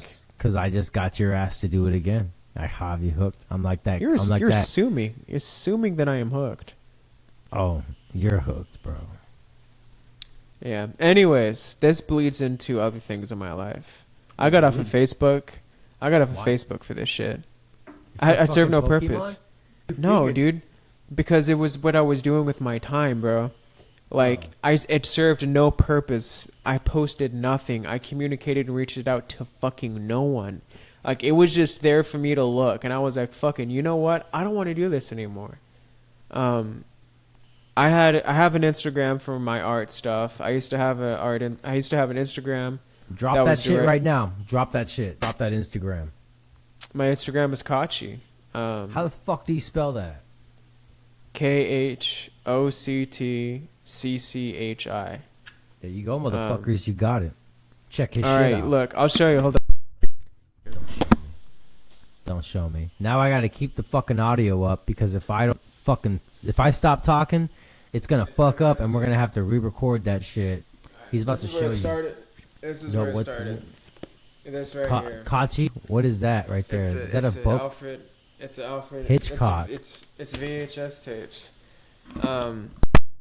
Drifting out of Goodwill, and Goddamn. it's supposed to spell out Hitchcock, right? You put the tapes in order, it spells out Hitchcock like Alfred Hitchcock, and they're all like movies you would never see in your life, dude. Like, unless you're in a film class, dude, no one knows who any of those movies are, dude. They're not his best.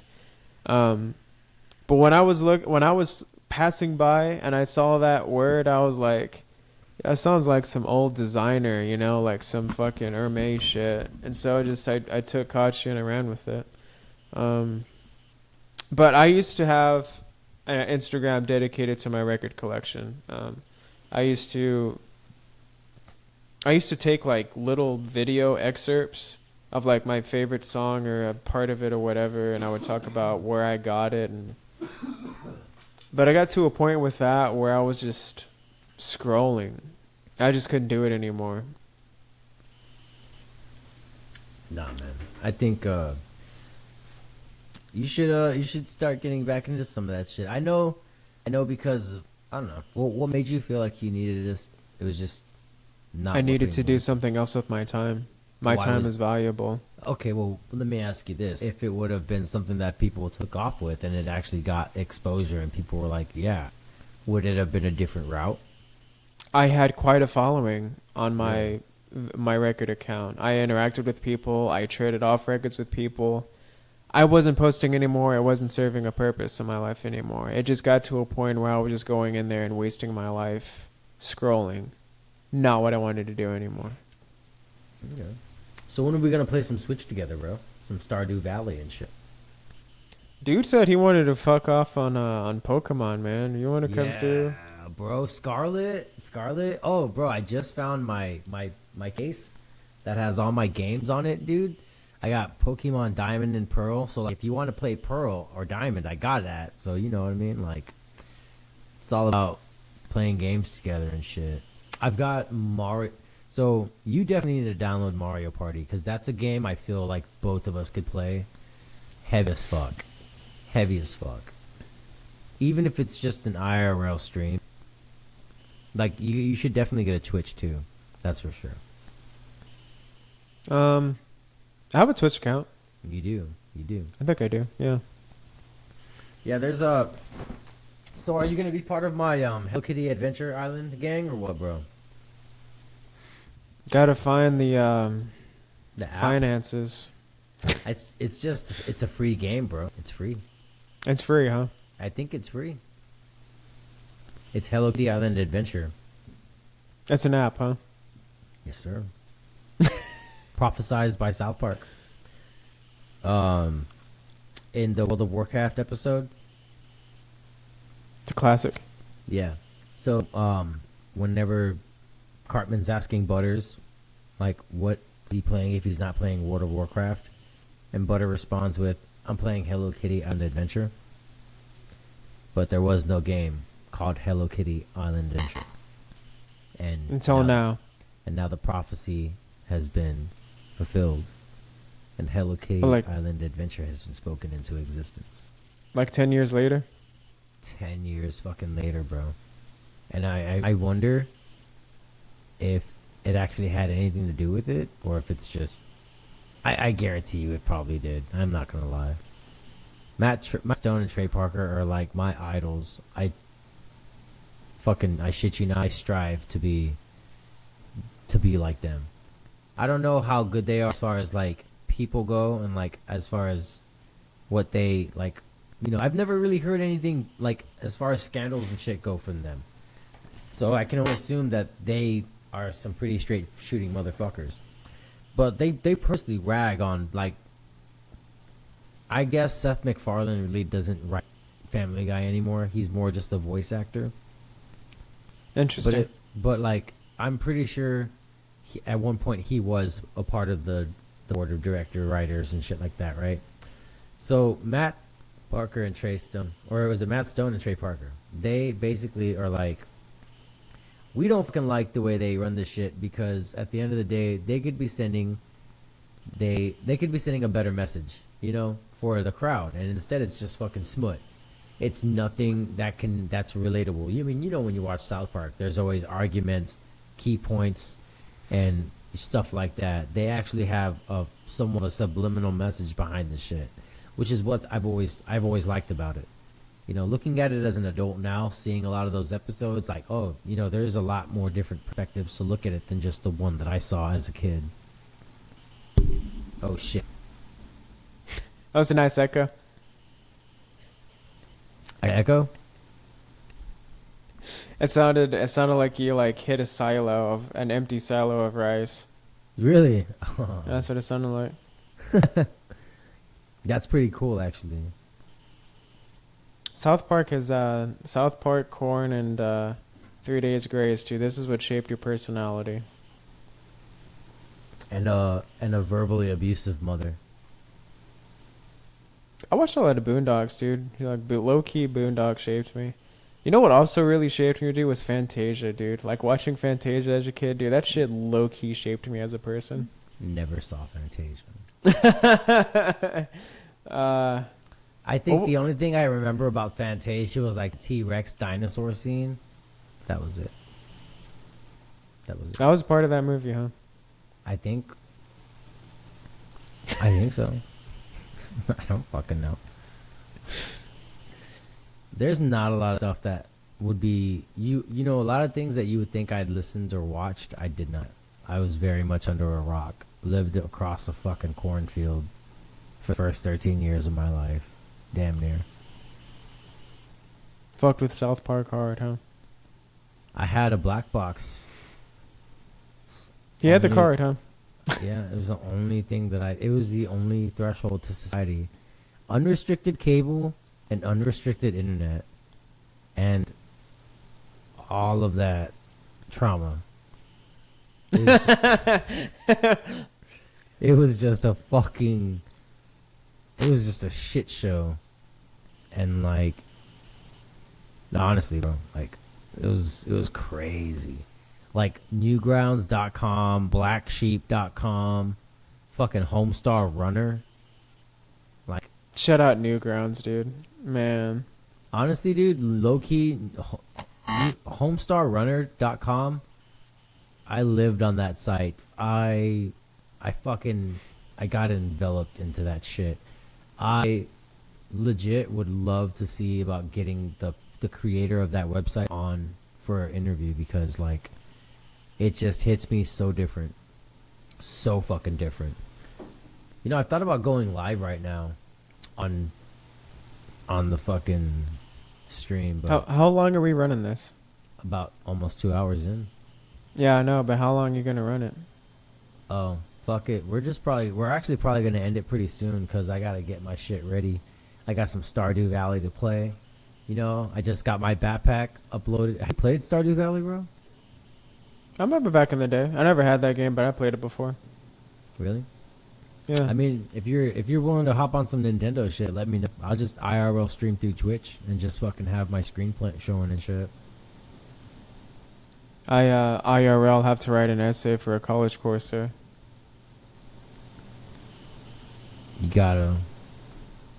This is That's- what I'm trying to tell you about. Like, this is I can't afford time for the bullshit. Can't afford time to just scroll and look at nothing. You know what, man?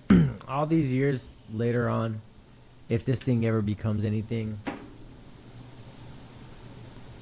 I'm just gonna be like, you went to fucking college for what? You can. Please do.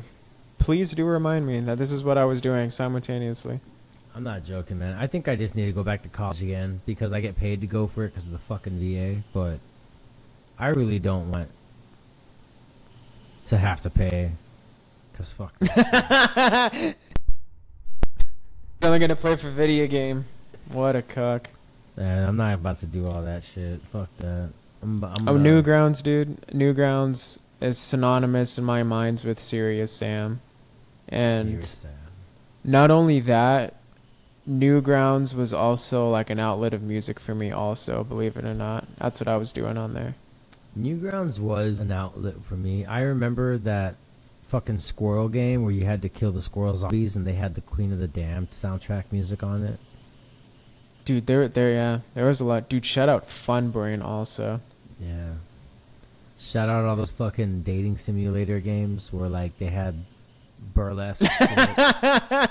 You really came through with it.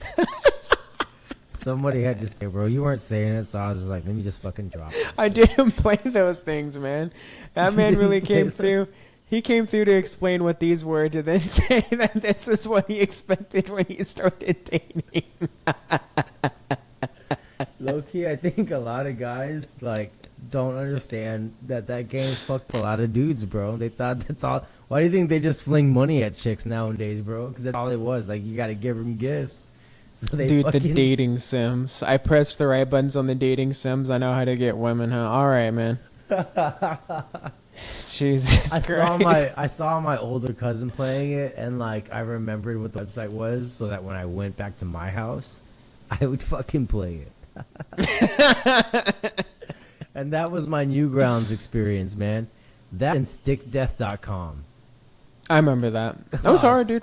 Stickdeath.com was fucking hard as fuck, bro. Like, it was just really, like, honestly, my humor was very much shaped by the fucking websites that I watched, and that was not a good thing.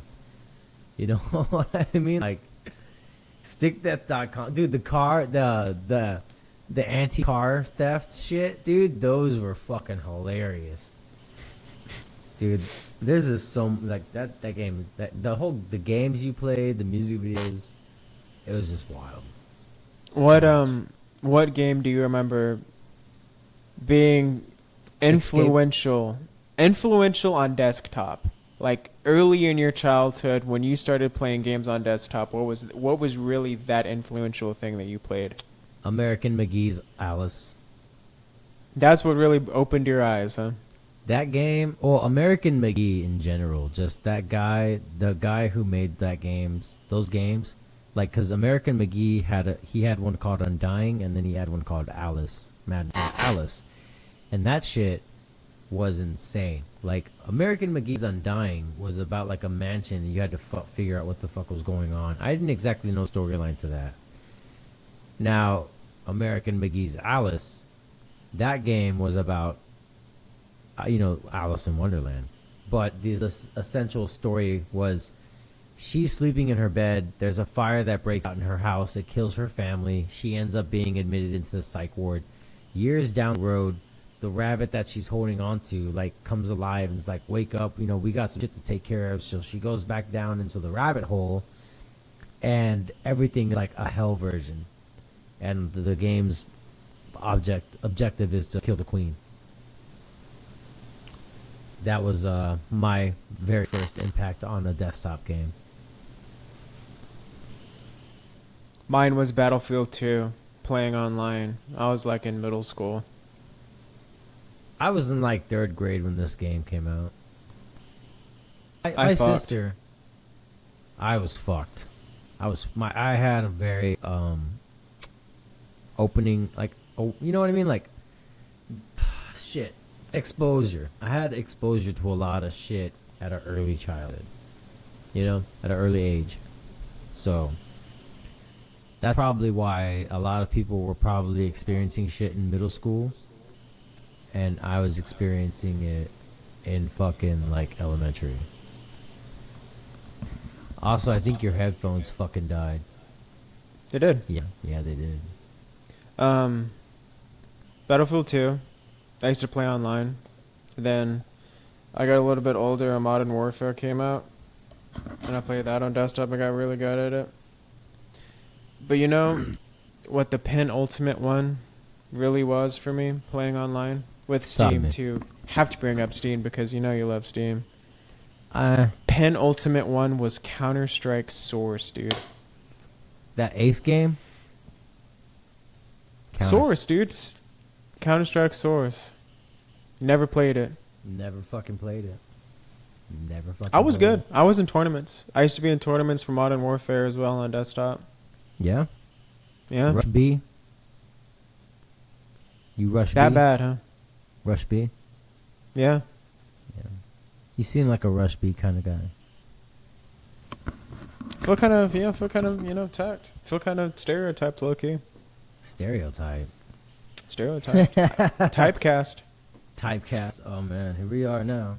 I mean, honestly, bro, video game competitions make me envious as fuck. I'm just salty because I never had a mom that supported me when it came to that shit, That's where all it stems from.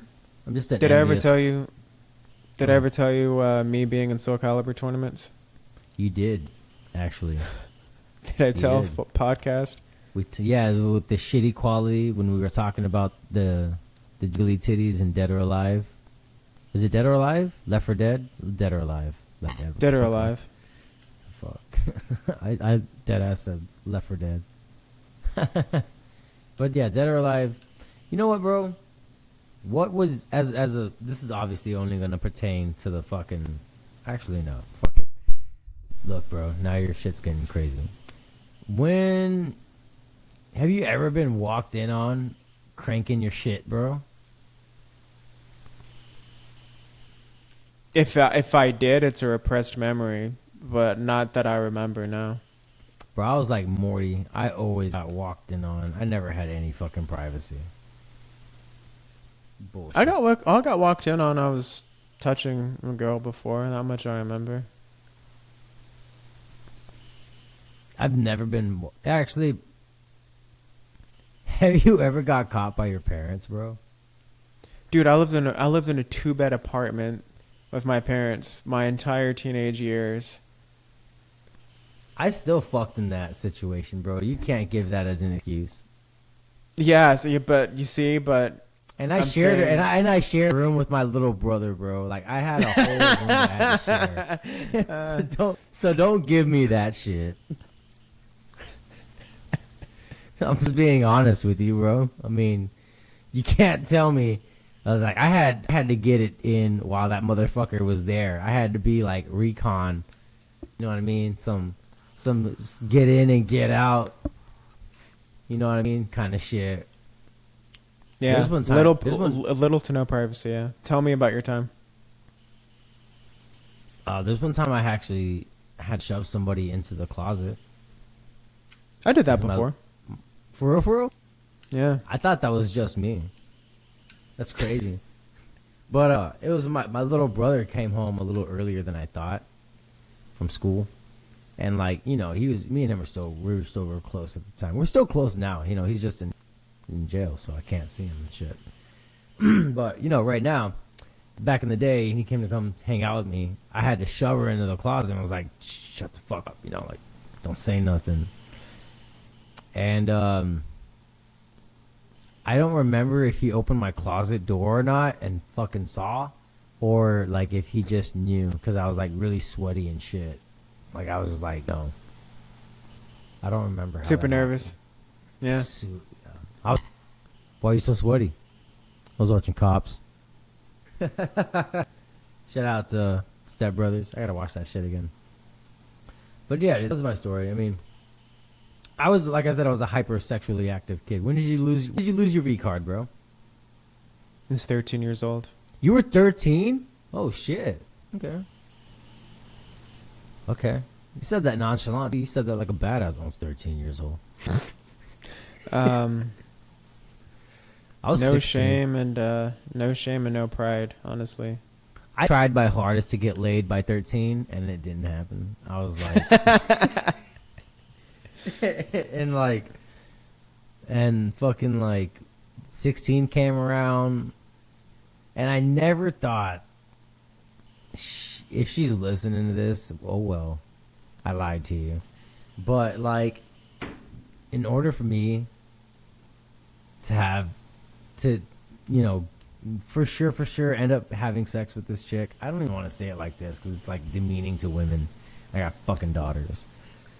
So it's like, in order for me to do this horrible act that I was not considerate of at the time as a young adolescent male, I was like, you know what? I kind of fell off where I was about to talk about.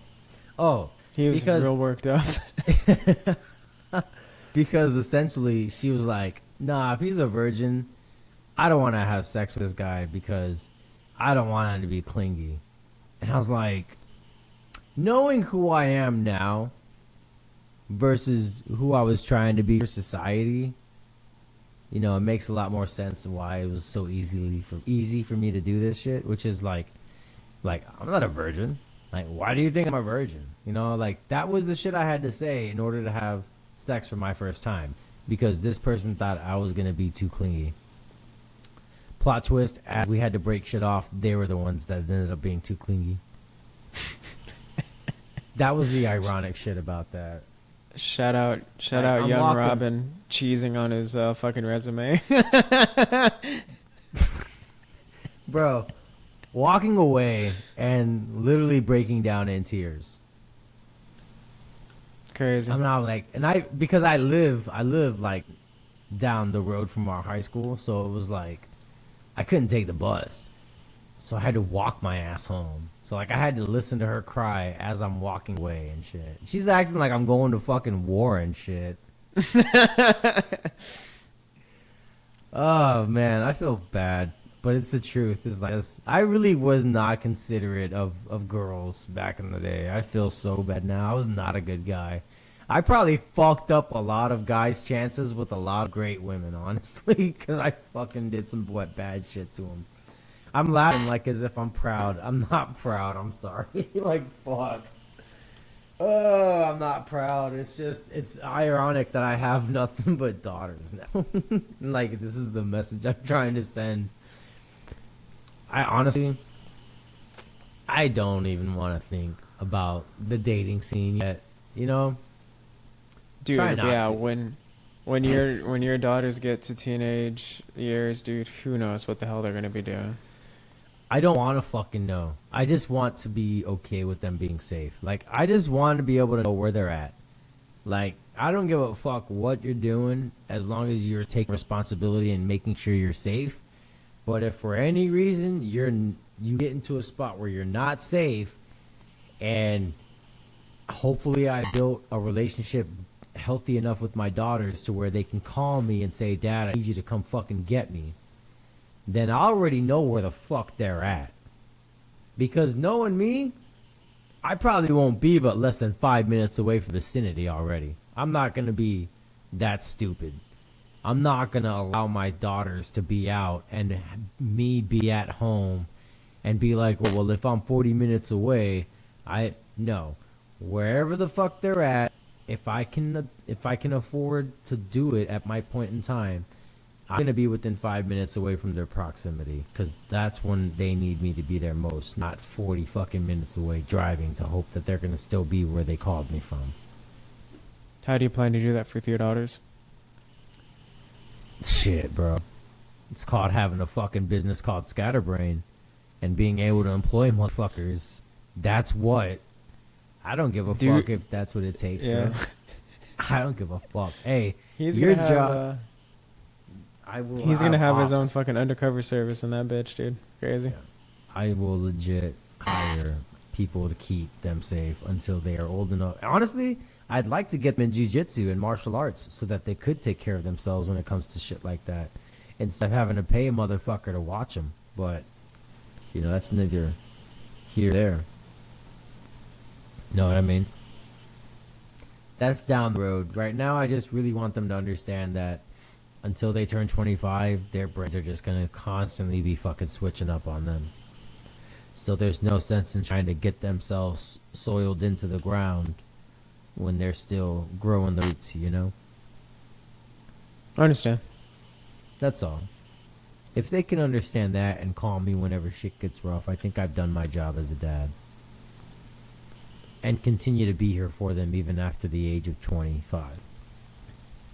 Hopefully. Hopefully. You never know, dude. I might get taken by the government before then. You never know. Talk about people are better than what they think they are and shit. Getting rid of the... Honestly, dude, I really... I'm not going to talk about it. I really just want to be prepared for when shit goes crazy, Because shit always gets crazy. That's what he said. That's what I see. At the end of the day, shit gets crazy. At the end of the day, shit gets That's crazy. that's fucking Robin Graves. That's what he said. Put that shit on a t-shirt, baby. Bird boats. I experienced an ego death not too long ago, dude. That shit was hard, man. That shit was Whoa. like... What forest fire led you to that? I want to say like a plethora of things, like the finances recently like getting crazy, the the whole fact of like trying to juggle like the just trying to juggle everything, like profession, the stuff that was required at work, the stuff that's required as far as being a dad, and then the stuff that's required of just being an individual altogether, you know? Like thinking you still have a grasp on shit and in reality you don't. That's like an ego death that's kind of bittersweet. Because you have to understand, you got to kind of go back to the burnt patches of field and look at what there is to grow from rather than what you're trying to stay and keep alive. Yeah. Repeating the same pattern. Yeah, and essentially. But we don't know we're repeating the same pattern until you burn the shit down, you know? I get it. Yeah, I get it. So, you know, not a lot of guys are willing to do that because in their minds, the moment they... Dude, it's like single moms create the worst types of fucking men. And like I'm tired of guys not wanting to accept the fact that they've been manipulated by their mothers. You know what I mean? Like I promise you this. I'm not saying that their moms didn't do the best they could. Because that seems to be everyone's argument whenever I talk to them about that shit. Because she did the best she could.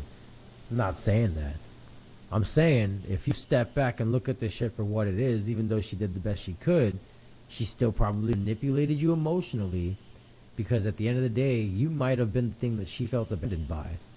If you're going off and spending time with another girl instead of spending time with mom like you used to all the time. Dude, it's a real deal thing, dude. It's a harsh reality that a lot of guys don't want to see their mom in because they don't realize their mom's no different than the chicks they're fucking dating out here, bro. That's a real reality. Some people don't understand that their mom might be that toxic ass person that a lot of men are trying to get the fuck away from. Isn't that like Not a whole saying thing that's a though? fact, Like isn't that like a whole stigma though? That's exactly like, who my mom was, bro. Dudes ending up with women that are like their moms, like isn't that a whole stigma? No, actually, the thing about that is the fucking daughters marry their fathers. That's the shit. And that's why I've done so much fucking changing because I see that happening. I see it a lot. I don't want my daughters to be something that sees me without constantly having to grow myself and think that what I was when they were first born is something that they should be okay being with. It's not a good thing. It's not your decision But also. It's not my decision, but the best thing I can do is show them that they can have a dad that doesn't impulse emotionally, that doesn't outburst emotionally, that tries to ask them if they're okay and how they feel about the situation that just happened and shit, instead of being mad at them for having emotions. See? I understand. That's the best I can do. Best I can do. Does that mean that they're gonna be a different person, like altogether? I don't know that, but all I know is that the things that I've told them may or may not resonate with them as they get older. Which I know they will because I'm their father. So the stuff that I say, it's gonna resonate. I just gotta make sure I'm saying the right shit to resonate with them. Or maybe even best case scenario is be bothered and asked why when men or people don't ask them those kinds of things. It'll then be expected out of a human or a male figure to ask and care like you do. That's true. That's true. Most men don't take time to ask their partners how they're feeling for the day, or if they're doing anything. Or you do, and then they don't know how to respond to it, because that's happened to me several times. Why are you asking me this shit? Why do you say sorry? Well, it's like it goes back to that point where I told you you seem to be a very emotionally stable person, and an emotionally stable man, most women don't know how to handle that. See what You I'm know saying? what someone was telling me earlier today, man? What's up? Someone was telling me earlier today about how they notice me give like undivided attention while someone's talking to me. um, and then try to correlate back to themselves, like how they don't feel like they're a really active listener. Like Yeah. they won't really process what is being said to them, and they just wait to respond or react in some way, form, or fashion. I was like, nah, dude, like that person specifically, I was like, I listen to you because I hardly know you, and so then you tell me these things, and I can remember, and I can ask about them again, and learn you little by little. Um, but that person just thought it was so odd that I actually listen and make eye contact and all this other stuff. I'm like, it's what I do. Because that's their love language, bro. You know what I'm saying? Even if it's not one of yours, it's part of their love language. The actual attention alone kind of shit. But why is that But such yeah, a strange thing to get? Man, you because when you don't get it from your parents, you don't understand what you're receiving. That's why, like, I didn't understand what I was receiving and what it really didn't have, why it didn't have to be as detrimental as it was. But it's because I never received those emotions from my parental figures, is why the development of those feelings with someone else who really should have just been my best friend turned into something more, because of the fact that I didn't know how to reciprocate what they were feeling towards me and how I was feeling towards them. I was giving off all these emotions that I never had to give to anyone else. Like, I was never able to give it to my mother or like stuff like that, you know? So like a lot of it was like overloading the first person I ever had a romantic relationship with, in a sense. But you know what? I find out that it's not. Because honestly, I will be the same way I am with someone from the day one of a relationship to the day that I fucking die. I'm learning that about myself.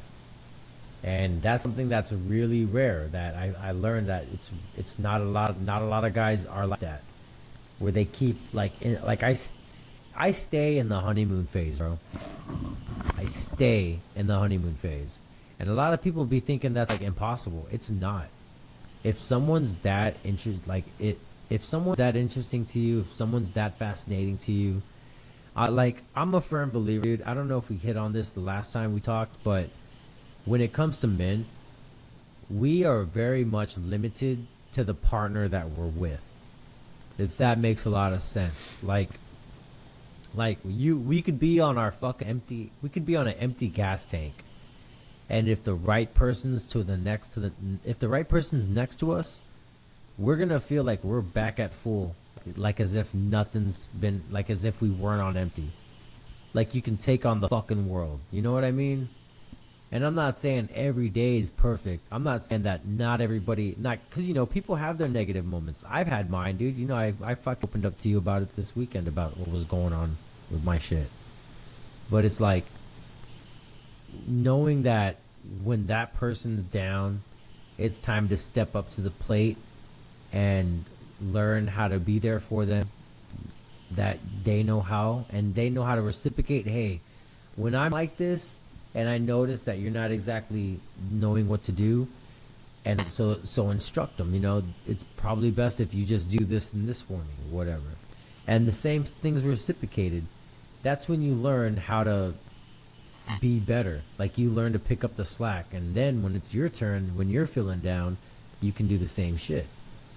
It's not easy to understand and master. It's something that takes a lot of time, because we're so brought up to think that every relationship's never supposed to have a bad day, because whenever those bad days happen, the whole relationship goes out the window. Look at all the fucking movies we watch, you know?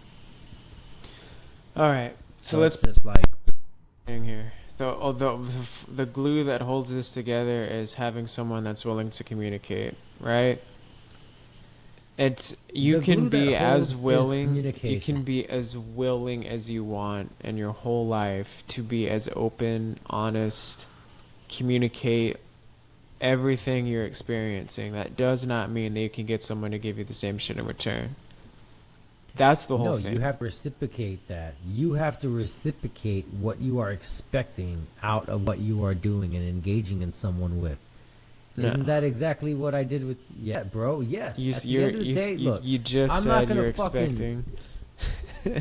You're expecting something out Okay, of someone. You can't be giving. not expecting, but you know what to expect out of. You know what as not necessarily expect, but you know what you're looking for in the other thing that you're not. You know what I mean? So I'm not saying it's an expectancy, but there are characteristics and qualifications that you look for in a partner.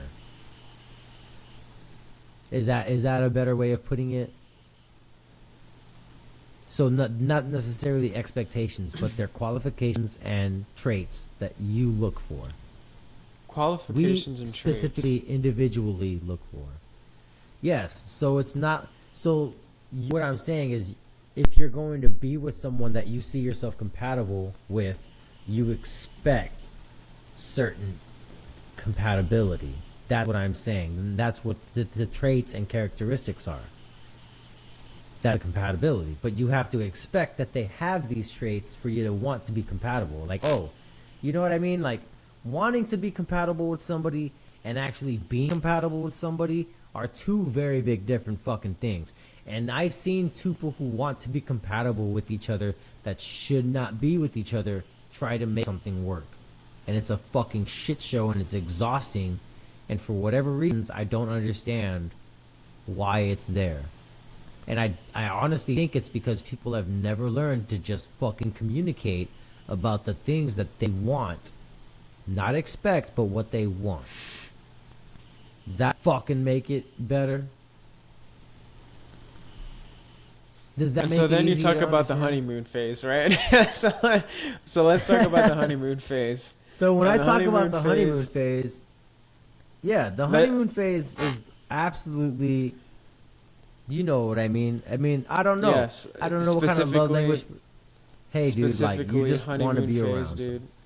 It's feeling invincible. You said that. There's definitely that. There's definitely of invincibility walking around with that thing in your arm. Confidence on both sides. There's also this layer of feeling safe, right? Yeah, exactly. Feeling safe when you're that person. That's the whole other element of the invincibility. At honeymoon stage, bro, the only thing that will deviate your vision from the honeymoon stage is when you actually start living with that person. I mean, in all reality, I am the bigger fault whenever it comes to people living with me, and I know that already. So it's not like, it's not to say that. Yeah, I mean, yeah, you're very much true. You're right. You gotta live with someone for like a year to get used to their mannerisms, to know whether or not it's something you want to try to work with or even be a part of. But even again, in my experience, communication is vital. You want to talk about Well, yeah. compatibility on the other stuff and traits and all of that. But if there's ever a point where Your mic Anyway- is fucking up. Your mic is fucking up. Leave your microphone alone. how? Every time you're moving that motherfucker, I hear the. That's what I'm fucking hearing right there. Okay. I don't know what it sounded like because I can't hear my feedback, but I'm hoping it sounded similar. Well, I'm sorry for my mic. It's okay. Um, Just don't let it happen again. traits of other people, however much compatibility, however much you've known each other, however much you've been through. Other If you wanna person continue. stops communicating. It's all it takes. Hey, dude. At that point, if this motherfucker is not gonna talk to me anymore, then be like, if we're not gonna communicate like this, then let's get started on healthy, like splitting up the right way. Like I don't Splitting up the understand right way, why huh? health. Like I a don't fucking bagel, understand huh? why healthy. I don't understand why healthy breakups are not practiced more and more. I don't fucking get it. Is it because of the financial obligations that fucking get tied up in between each other's shit? that make it that much harder, like, or what?